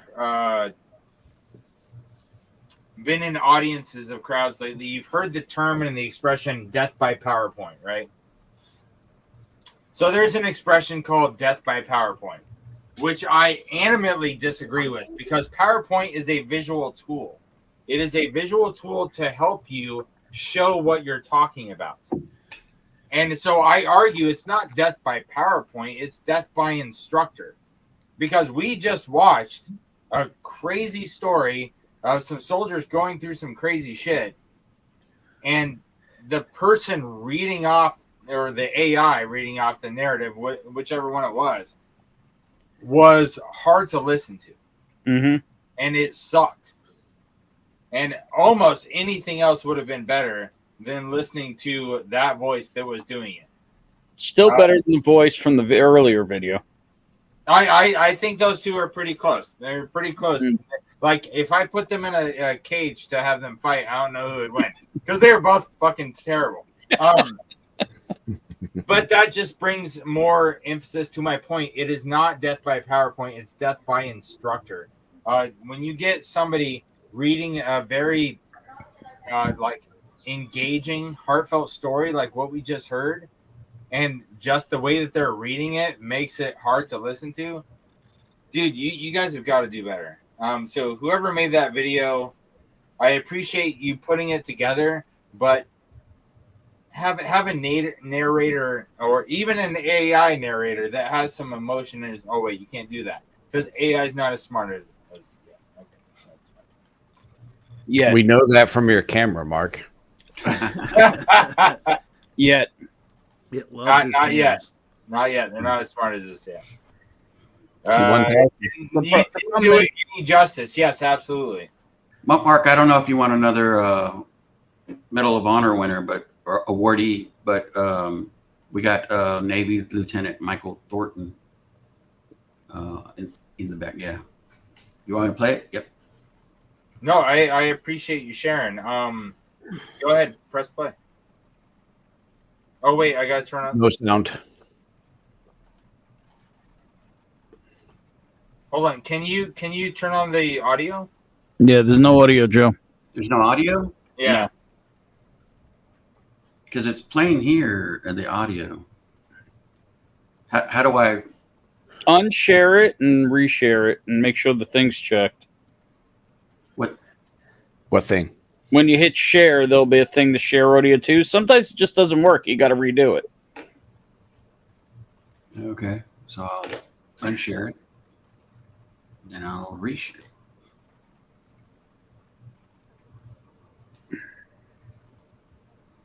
But I'm gonna be honest. Listening to that voice, I think it sounds like the same narrator. Oh no! All right, tell me if you guys can hear it. Well, no, nothing. No. Just drop the link in the private chat, Joe. Just copy the link to it. Okay. And then Mark can play it. Yeah. Yeah, definitely. All right, let me put it in the private chat. Let's quick recap. What's everybody drinking? I'm still drinking the Hooten Young. As you guys see, I've been sipping on this bottle all night. I'm past the shoulder now. This Hooten Young Kentucky Straight Bourbon Whiskey. Yeah, these videos are making you get into that bottle. That's gotta be some good MGP. No, this is Kentucky Straight Bourbon Whiskey bottled in bond right here. Oh. What am I drinking? My taste buds are not. I'm drinking a little bit of Texas whiskey. Oh, you're drinking Texas. Okay, Orlando, drinking Texas. Got it. This is actually a blend of drinking German beer. Oh. This is a blend of their Green River Wheat. This is a blend of their rye, their wheat, their malt, their bourbon, and their light whiskey. Time out. Orlando, can you say wheat one more time? Wheat. Boy, I tell you what. Where are you going? I got it, Joe.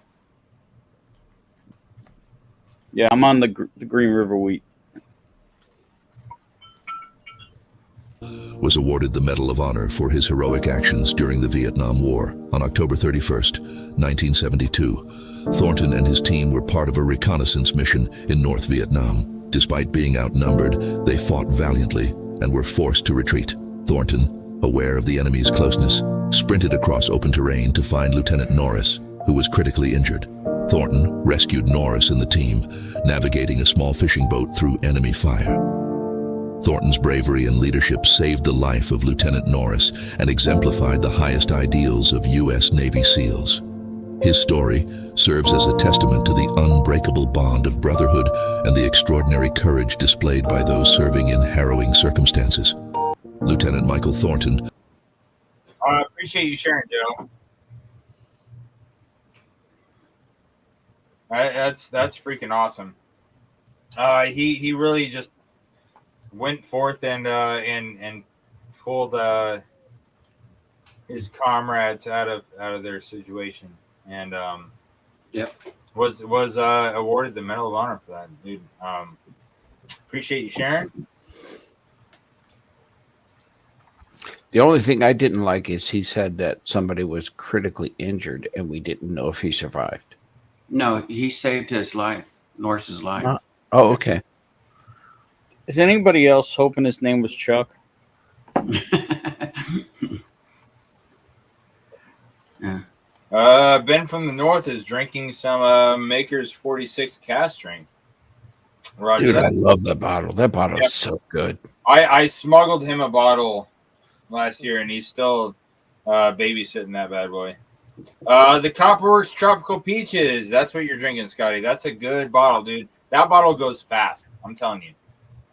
That's the pick we did, and I'm telling you, I have never had a 130 plus proof that drinks that easy. That bottle goes dangerously fast. I can't wait to get mine. If you guys check the Patreon, you can see the link where you can order one. Right now, their website is showing that it is low stock. I don't know how many bottles that is. I don't know if it's 20, 30, 50, 60 bottles. I don't know what low stock means, but it just changed yesterday from regular to now it says low stock on it. I wish I was working overtime. Makers 469, 3 years. Oh my goodness. Got a link. Oh, Roger. Wait, is he back there? Mark, I've got a question. Yeah, go ahead, buddy. I told you I was going to crack this Cold Zero with you. Do you want me to hold off to the backstage, or tell me when? Dude, if you can go ahead and crack that bad boy. The Cold Zero Reserve is fantastic, and that was actually our whiskey of the month that we were featuring last month. And they have a Medal of Honor recipient sign, wet signature in hand in person. Every single bottle of that Cold Zero Reserve is signed by a living Medal of Honor recipient. And I'm going to pour it in my Baker. I'm going to pour it in my Baker drinks, Glenn. Okay. Is that the April 1, Mark? That's a great place to pour it. Mark, can I share the link? It's Cold Zero. Yeah, is that the Cold Zero April 1? No, April 1 is a totally different company. Yeah. Gotcha. Yeah. Mark, are you okay for me to share the link in chat, or you want to leave it where? No, absolutely. Share. Cool. Any moderators can share any links. Well, I'm pulling the link off of Patreon, so you know. Okay, yeah. Share it up. Anybody that's here right now that wants to try the tropical peaches, like I said, we haven't even gotten past their Copperworks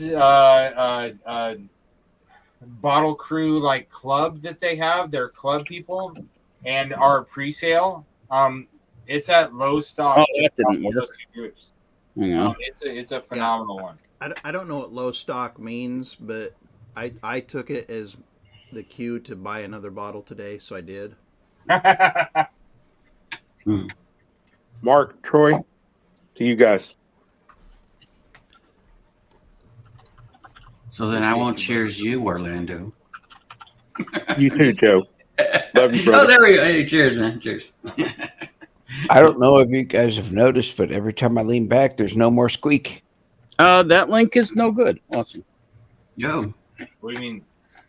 Oh, no, hang on. Maybe it is good. Hang on. Maybe it's where I clicked it. Hang on. Let's see. I just meant, everybody. It opened. Oh, it says not found. Good. Hang on. Let me fix it. Did it sell out? No, I think the link's just. I tried to shorten the link a little, and it's not working. Oh, gotcha. But if you don't come up, but if you hit go home, it'll go to the home page. So that if that error page comes out, it gives you an option to hit go home, and then you go to the front page, and you still go and find it. When you do the drop down, I don't think they've made it. I don't think they've made it public on their page yet. It's public on their page. Oh, okay. No, see, that's the problem. The link's too long. Can't even drop it. Damn. Hang on. I'll fix it. Nope. I don't think that's going to work. Time for a link shortener.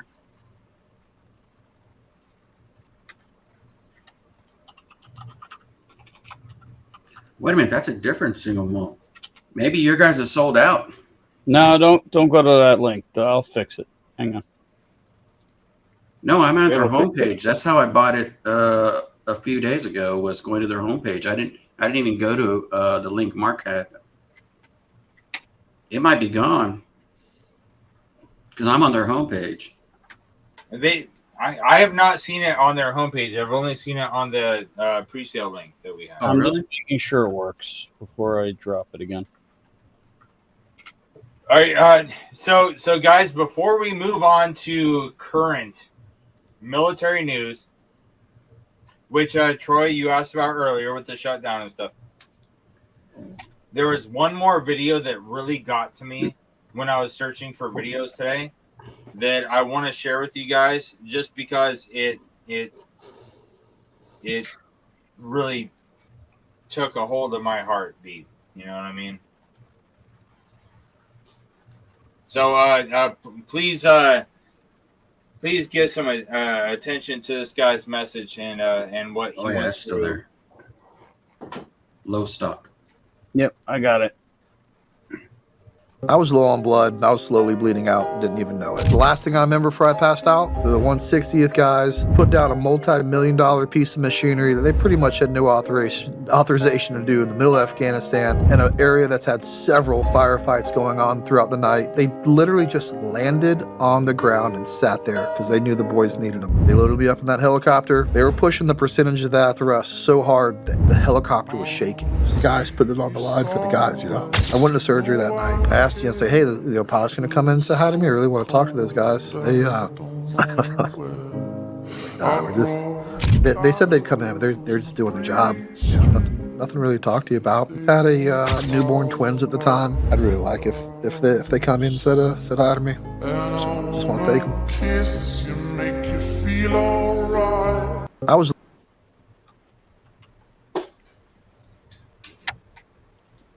That one got to me earlier today when I was looking at videos for time. To where the guys that saved him were like, why do you want us to stop by? I mean, like, we were literally just doing our job. And he was like, but if you didn't come in, I wouldn't have lived, and I wouldn't have made it home. Yeah. According to the chat, Mark, there may only be 26 bottles left. And that was before I dropped the link.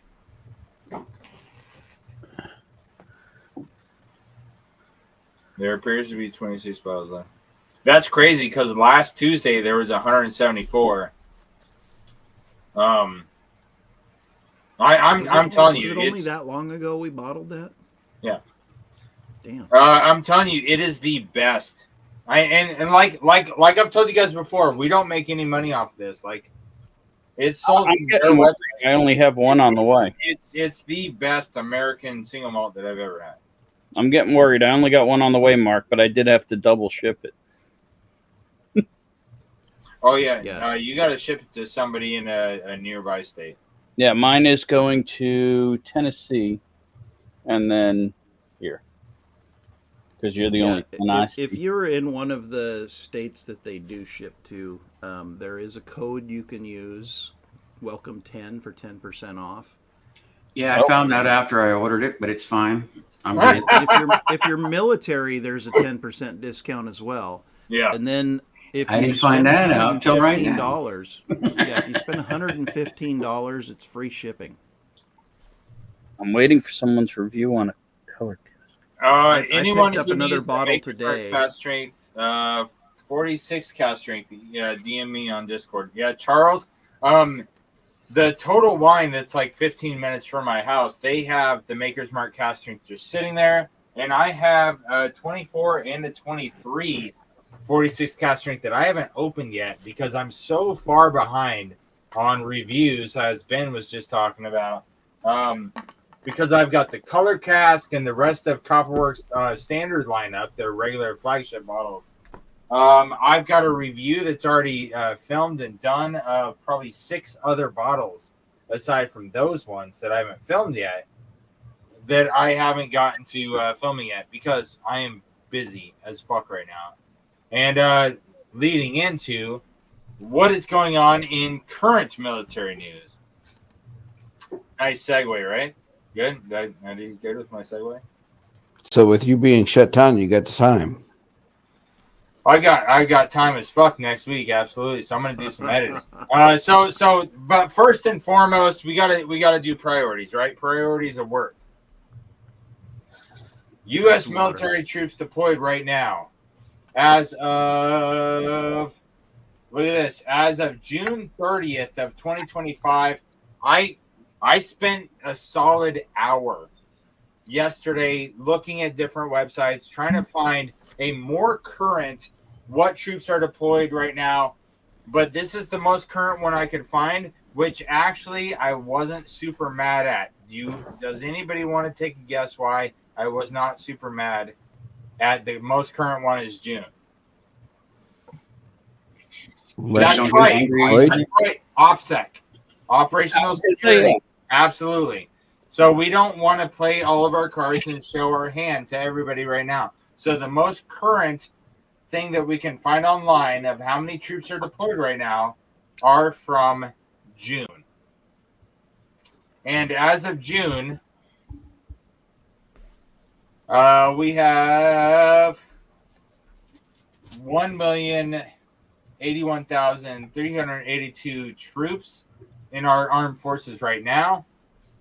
When it comes to Southeast Asia, this is how many troops are in those locations. Europe, you can see the map of Europe. There's these select bases and these select places. Germany, Italy, United Kingdom, Spain. There's Poland. I know we've got a whole freaking division there right now. So Army in Poland is 208. That's not a whole division. What the fuck? They must have pulled a lot of troops out of Poland from last time, because just a year or 2 years ago, 2nd Infantry Division was in Poland, and so they must have really dulled down the numbers to get that down to 208, or else they're misrepresenting for OPSEC. But we're not going to talk about that on the live stream. So there's a lot of other troops deployed to other areas. There's West Asia unspecified. So there are 9,715 U.S. military troops deployed in unspecified locations. That's almost 10,000 people in a country right now that we can't talk about. And I'm not talking about government mistrust or any of that bullshit at this time. What I'm talking about right now is those people that remember everyone deployed. They are overseas. They are serving their country. They are doing the mission that was served to them. They were given a mission. They're carrying that out. They are away from their loved ones, their kids, their parents, and whoever else they have in their families. They're away from those people right now. So we need to give love and respect and recognition to everyone deployed right now. Yeah. Because there's a lot of people deployed right now that you just saw. Let's raise one up to him. Absolutely. Remember everyone deployed. Cheers. May you come back safe, and may you and your family be doing well this time.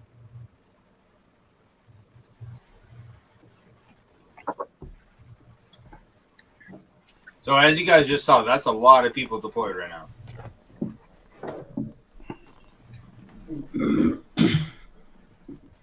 And they're telling where they're at. Well,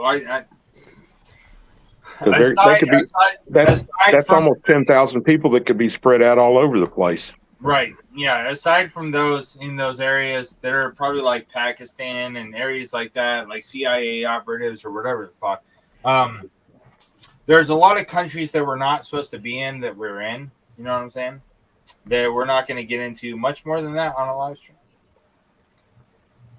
But on top of that, right now we're dealing with a government shutdown. And so how is the government shutdown affecting troops and their families? Well, I can tell you what, active duty troops are still expected to show up to formation, even though their payments might be delayed. And the worst part about this, and not to start any controversial arguments or anything like that, the worst part is those members of Congress that are sitting there still getting fucking paid. They're still getting paid, while the people that are actually out there doing the work are not. That's my biggest gripe with this.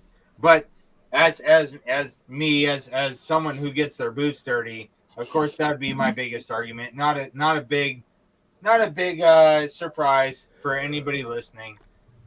But so the congressmen still get paid for government shutdown, even though us out there actually doing the work are not. So this is also something I wanted to hit on. If you are active duty, right, you're still expected to show up at formation. But all those amenities on base, to where there's clinics, there's preschools, there's all these other amenities and things going on the military bases, to where those government employees do not go to work, so those facilities are not open. You're going to have to figure it out.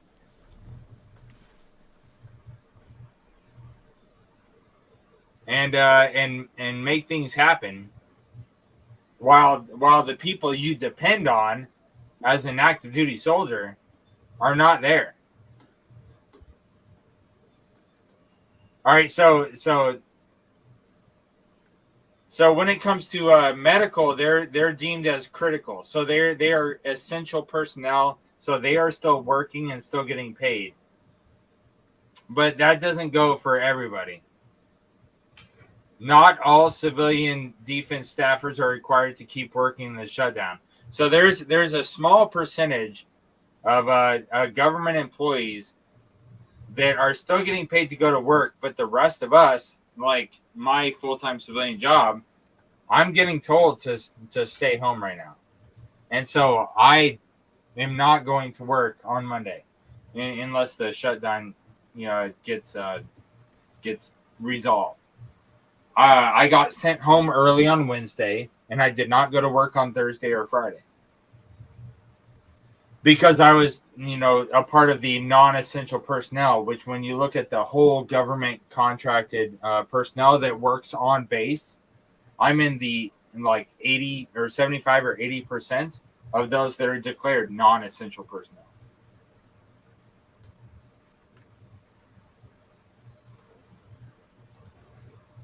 And so we are eating macaroni and cheese for the rest of the month. Moving on.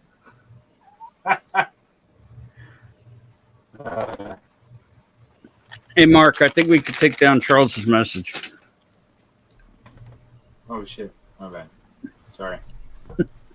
I get carried away talking about things we're talking about. Of course. Not carrying away. Passionate. There you go. Passionately drink some water. How about that? To see a soldier get choked up on one of his soldiers did so young. Hey, CJP, true story. Excellent to hear they're selling fast. Dude, they're delicious. Time again for water. All right, thank you. All right. The last piece of current military news affecting our troops in uniform right now is they're talking about resetting up the standards for the physical fitness tests. And it's not just Army. It's every military branch. The physical fitness tests and the Army, the body, sorry, I said Army. The body composition test, right? And so they're talking about if you have a combat MOS, you have to meet the standard regardless of age and regardless of gender, which the standards right now, there's different lines of percentages that are acceptable, because once you start getting older, or males versus females, because generally females have wider hips and, whatnot. There's different standards that they had in place for males and females and for different age groups. But the speech they got given out earlier this week is saying that they're going to do a flat line across the line. So I wanted to play that part for you guys and see what you think about when it comes to having those kind of standards, irregardless of age or gender. And I wanted to kind of gauge you guys to see what you thought about holding combat arms to the standard that they're referring to here. And we're not going to get too crazy into it, but I wanted to just it is a very significant change to what's going on in the military branches today in America, because it doesn't matter if you're Army, Navy, Marines, Air Force. They're putting that out like it's a new standard across the board. And so I wanted to hear your guys' perspectives. I'm just putting it out as neutral. This is what got put out. What do you guys think? Each service will ensure that every requirement for every combat MOS, for every designated combat arms position, returns to the highest male standard only. Because this job is life or death. Standards must be met. And not just met, at every level we should seek to exceed the standard, to push the envelope, to compete. It's common sense and core to who we are and what we do. It should be in our DNA. Today, at my direction, we are also adding a combat field test for combat arms units that must be executable in any environment at any time and with combat equipment. These tests, they'll look familiar. They'll resemble the Army Expert Physical Fitness Assessment or the Marine Corps Combat Fitness Test. I'm also directing that warfighters in combat jobs execute their service fitness test at a gender-neutral, age-normed male standard scored above 70%. It all starts with physical fitness and appearance. If the Secretary of War can do regular, hard PT, so can every member of our joint force. Frankly, it's tiring to look out at combat formations, or really any formation, and see fat troops. Likewise, it's completely unacceptable to see fat generals and admirals in the halls of the Pentagon and leading commands around the country and the world. It's a bad look. But today, at my direction, every member of the joint force at every rank is required to take a PT test twice a year, as well as meet height and weight requirements twice a year, every year of service. Also today, at my direction, every warrior across our joint force is required to do PT every duty day. Should be common sense. I mean, most units do that already. But we're codifying it. And we're not talking like hot yoga and stretching. Real hard PT, either as a unit or as an individual. At every level, from the Joint Chiefs to everyone in this room to the youngest private, leaders set the standard. And so many of you do this already. Active, Guard, and Reserve. This also means grooming standards. No more beards, long hair, superficial individual expression. We're going to cut our hair, shave our beards, and adhere to standards. We don't have a military full of Nordic pagans. But unfortunately, we have had leaders who either refused to call BS and enforce standards, or leaders who felt like they were not allowed to enforce standards. Both are unacceptable. And that's why today, at my direction, the era of unprofessional appearance is over. No more beardos.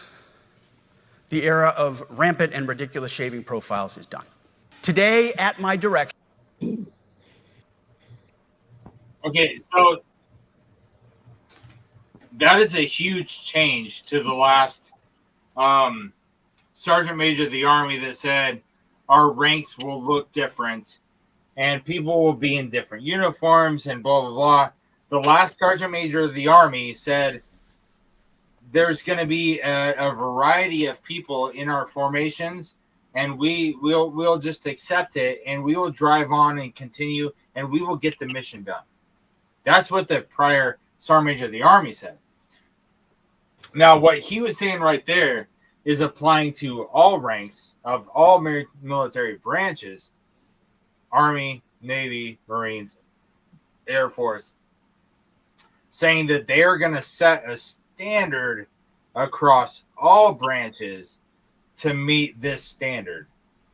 And so that is absolutely different and wild, and a significant part of our military history as people that are currently serving or formerly served or whatnot, that I could not go without acknowledging and asking, like, what are you guys thinking about this? I've got a question. Yeah, go ahead. Is there a certain age that you can reach, either in the Army, Navy, Air Force, or anything, where you cannot be deployed to combat? Is there a certain age? Is there an age limit? No, the age that you're allowed to enlist, you can get deployed. But is there a maximum age? Like they can't deploy you to a combat zone if you're like 45? So no, dude, interesting question, Orlando. I didn't see where you were going with this at first, but if you were to enlist as a new enlistee in the military, anybody, they can correct me if I'm wrong, because last I heard, you cannot sign up as a new recruit if you're over 42. Right? Okay. But Okay. you can be like, because right now I'm over 42. I'm 43. But I can get deployed right now. So when I was in the Navy, and this was back in the 90s, mind you, I was a recruiter for the last couple of years that I was in the service. And to be a new recruit in the Navy back then, you had to be in boot camp prior to your 31st birthday. Okay. Joe, you were a recruiter for the Marines. I think Joe went to shave. Okay. I hope he did. I think Joe's a lot like Samson. He needs that beard for his strength. I mean, as a fat man, you don't want me on the front line. The only thing that caught me in the whole thing was not only they got to meet weight requirements, they got to meet height requirements. How many people's height is changing? No, so height and weight. When they say height and weight, so when they you mean the height weight chart? Is that determining? Yeah, they're determining their body fat percentage of if you're this tall but you weigh this much. Right. That's height and weight. Yes, if you're fucking 5'1", you can be 120 pounds and you're still fine. You can still serve. But can you be 5'1" and be in the Army? Yeah. Yeah. I didn't know. I figured they might say you're too short. You may not be able to reach things. Or 10. Well, no. So sorry, there's Mark, didn't mean to different cut jobs that are like helicopter pilots and stuff like that. Like you can't be taller than something or whatever. Like, and there is a minimum height. I said helicopter pilots really vaguely. There are things that you cannot be taller than or older than to have said job. But if you're just short as fuck and you're just a 5'1" dude, yeah, you can still Army all day. And I can show you the pictures from a guy that I had on my 2014 deployment to where he is just really short, really skinny. And it's the guy that you're like, no fair, you're cheating because you only weigh 90 pounds, because he could knock out 100 push-ups in a minute. Like, it was ridiculous. And he went on to be a drill sergeant and got awarded Drill Sergeant of the Year when I was his staff sergeant while he was a specialist. He's passed me in rank right now because he was such a fucking stud in those areas. So much love to that dude. But I think Troy was trying to say there is a minimum height. I don't know if it's 4'10" or 4'11". So specifically in the submarine service, which I'm familiar with because I served in the submarine service, there's a minimum height of 5 feet and a maximum height of 6'2". The minimum height is because your emergency air manifolds are overhead, and if you're in a smoke-filled compartment, you cannot plug your your mask into that manifold, you would suffocate and die. And then the maximum height of 6'2" is because the ceilings are shorter than that, and you'd be cracking your head on everything, and you couldn't move quickly and efficiently through a compartment. Aside from that specific instances, I don't know about minimum and maximum heights in other areas.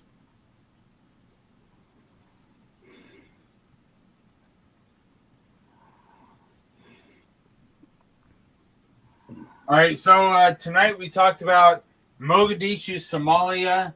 We talked about the Afghanistan base. They also had the anniversary of October 3rd. Current news, there's a government shutdown. Plus new standards, not only going out to the Army, but they're going out all military branches wide. So I have yet to see what those new standards are going to invoke, if they're going to be kind of put on the side by the military leaders and saying, in a couple of years, we're not going to have to do this, or if it's going to be a clear-cut, highly regarded thing. I don't know yet. So, but we're going to see.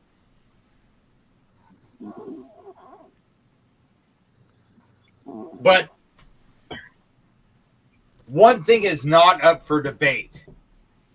And what is not up for debate is that there are thousands of people away from their homes, away from their families, away from their wives, away from their kids, away from their parents. They are overseas serving our country. So remember, everyone deployed.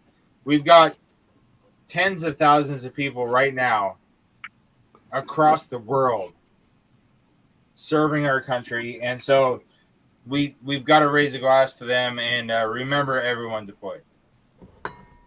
Cheers. Cheers. Cheers. Cheers. All right, so we Good talked news, about the beer's still there.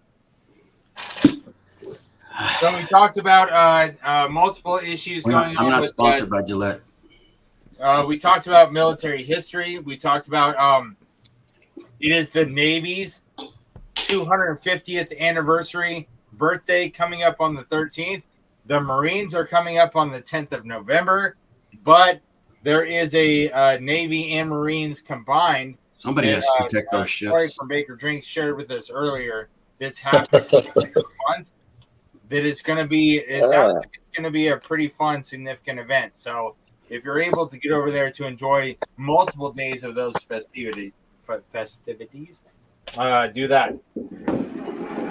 So there's other things going on. So AAR time, if we're going to do this next month, which we are going to do this again next month, what should we do differently? What should we do better? And what should we make sure we do again? We're going to do an after action review real quick before we do a last pour and play taps on the way out. I think you're doing a bang up job. Just keep doing what you're doing. Yeah, I agree. I was just thinking, Troy, remember when we used to tell Mark he needs to make it longer than an hour, at least make it an hour? Yeah, Mark, man, it's friggin' awesome how you doing it. Yeah, loving it. I don't really got any critiques. Not anymore. No. Okay. I appreciate you guys. Maybe bigger windows for like you and Joe, the sexy ones on here, but that Joe. I fucking love Joe. Next month is Bring Your Own Crayons, right? Bring your own crayons month. Don't forget, that's next month. This month is breast cancer awareness and the Navy. It's weird how they combine those two, Yeah. Breast awareness and the Navy. Right. Silliness. Love you, Troy. So, for all you guys that are still here right now, I promised you that I would send you a sample of Hooten Young, bottled in bond, Kentucky Straight Bourbon Whiskey, 100 proof. Hooten. That is our veteran whiskey of the month. So if you are still here right now, let me know in the chat, and I'm going to put you on the wheel of names. And so I'm going to do a raffle kind of spin off to send off a couple samples. Hey, Mark, idea. Then we're going to taps our way out of here. How about you got to put Hoot in the chat to be entered? Hooten. Nah, just Hoot. Hoot. That's what he called himself. Just so we get a chat full of hoots. Hoot hoot.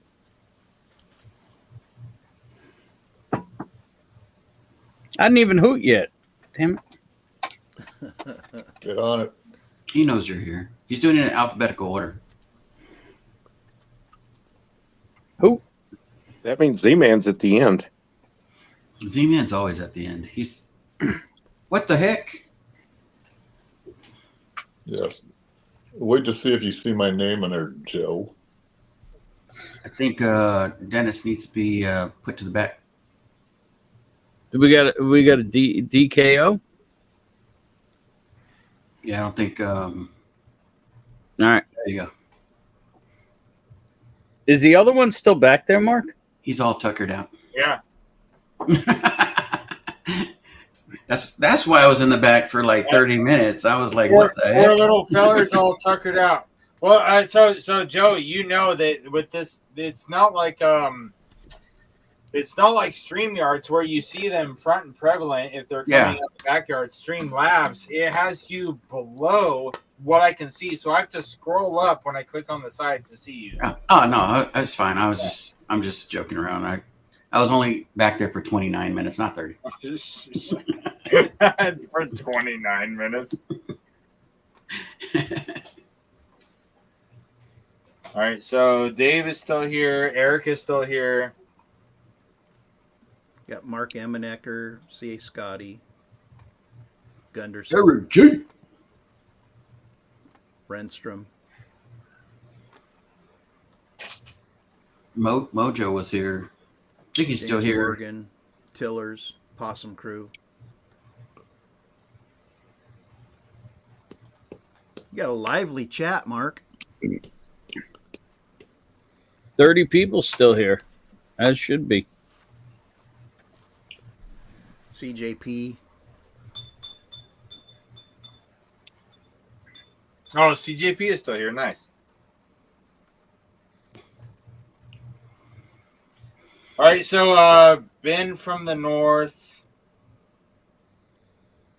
and I know there's two other. Mr. Morgan.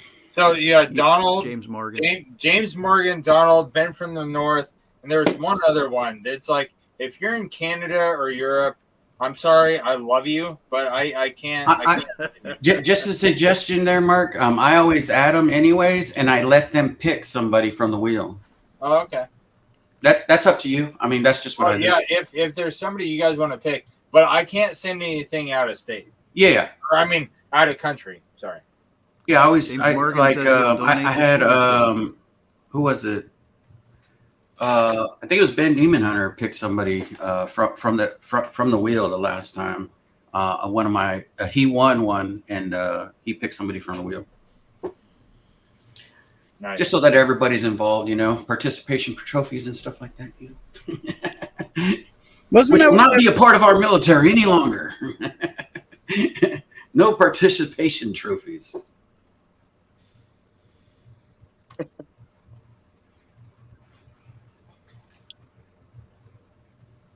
Canadian Chris.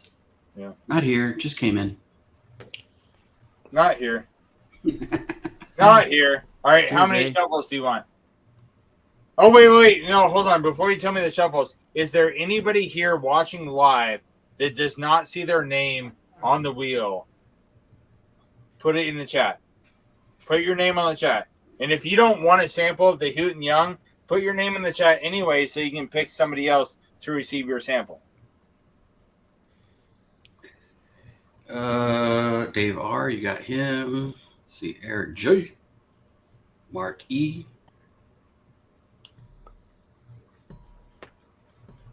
All right, I'm not seeing anybody adding their name. I'm going to do 2 shuffles, and I'm going to spin it up. Shuffle, shuffle, shuffle.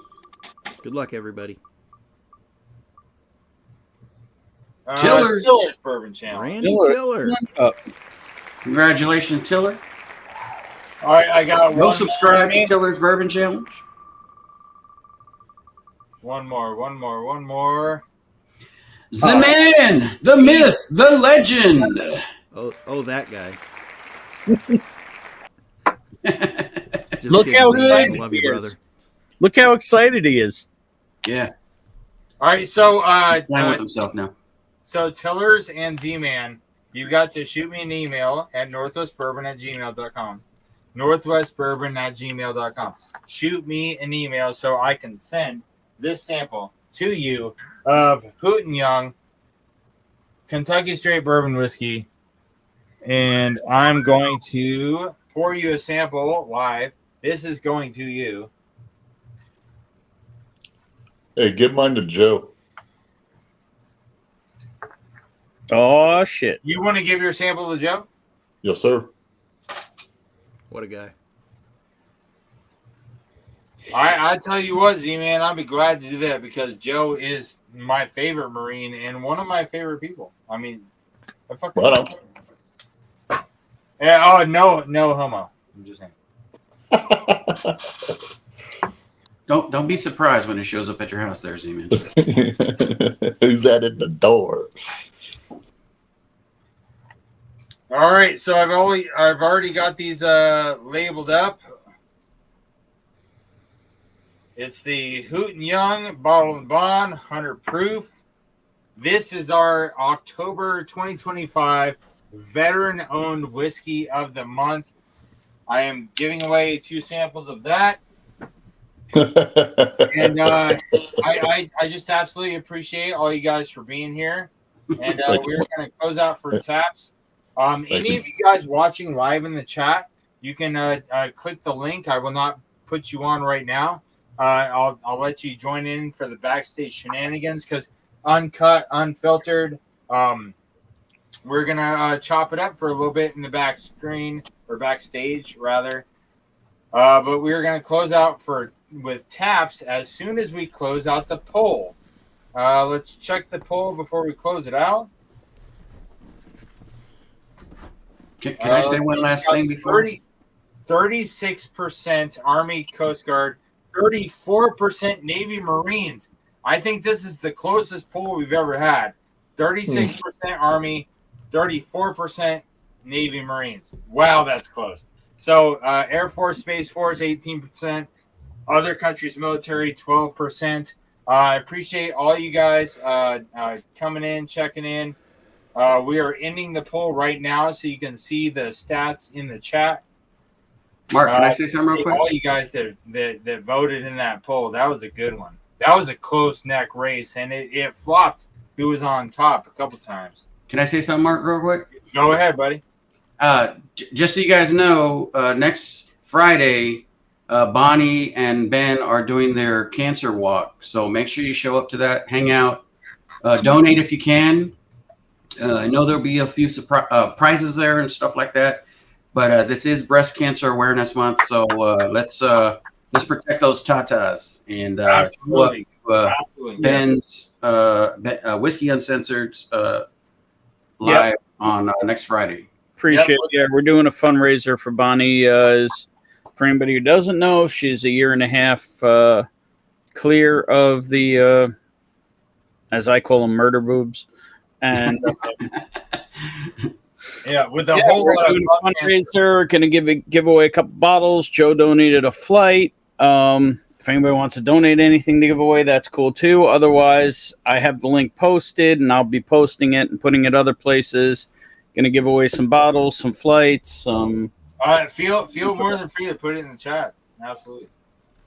Anybody who wants to drop and enter at any time. You can donate at any time, and you're entered. You don't need to be present or, do it during the stream.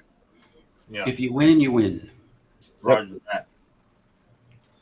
that. Speaking of winning, I appreciate you guys all being here for this October edition of the Veterans Whiskey live stream.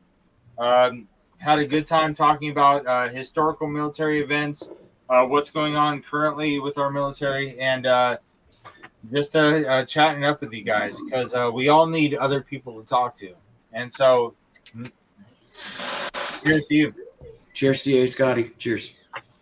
Cheers.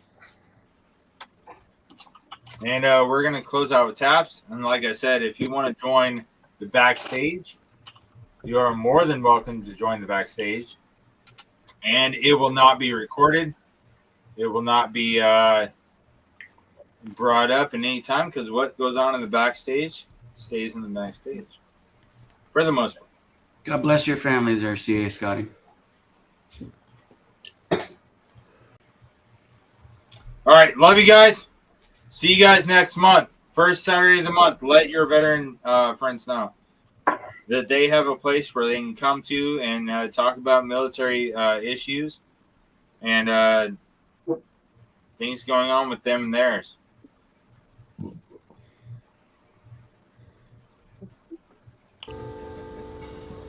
Cheers.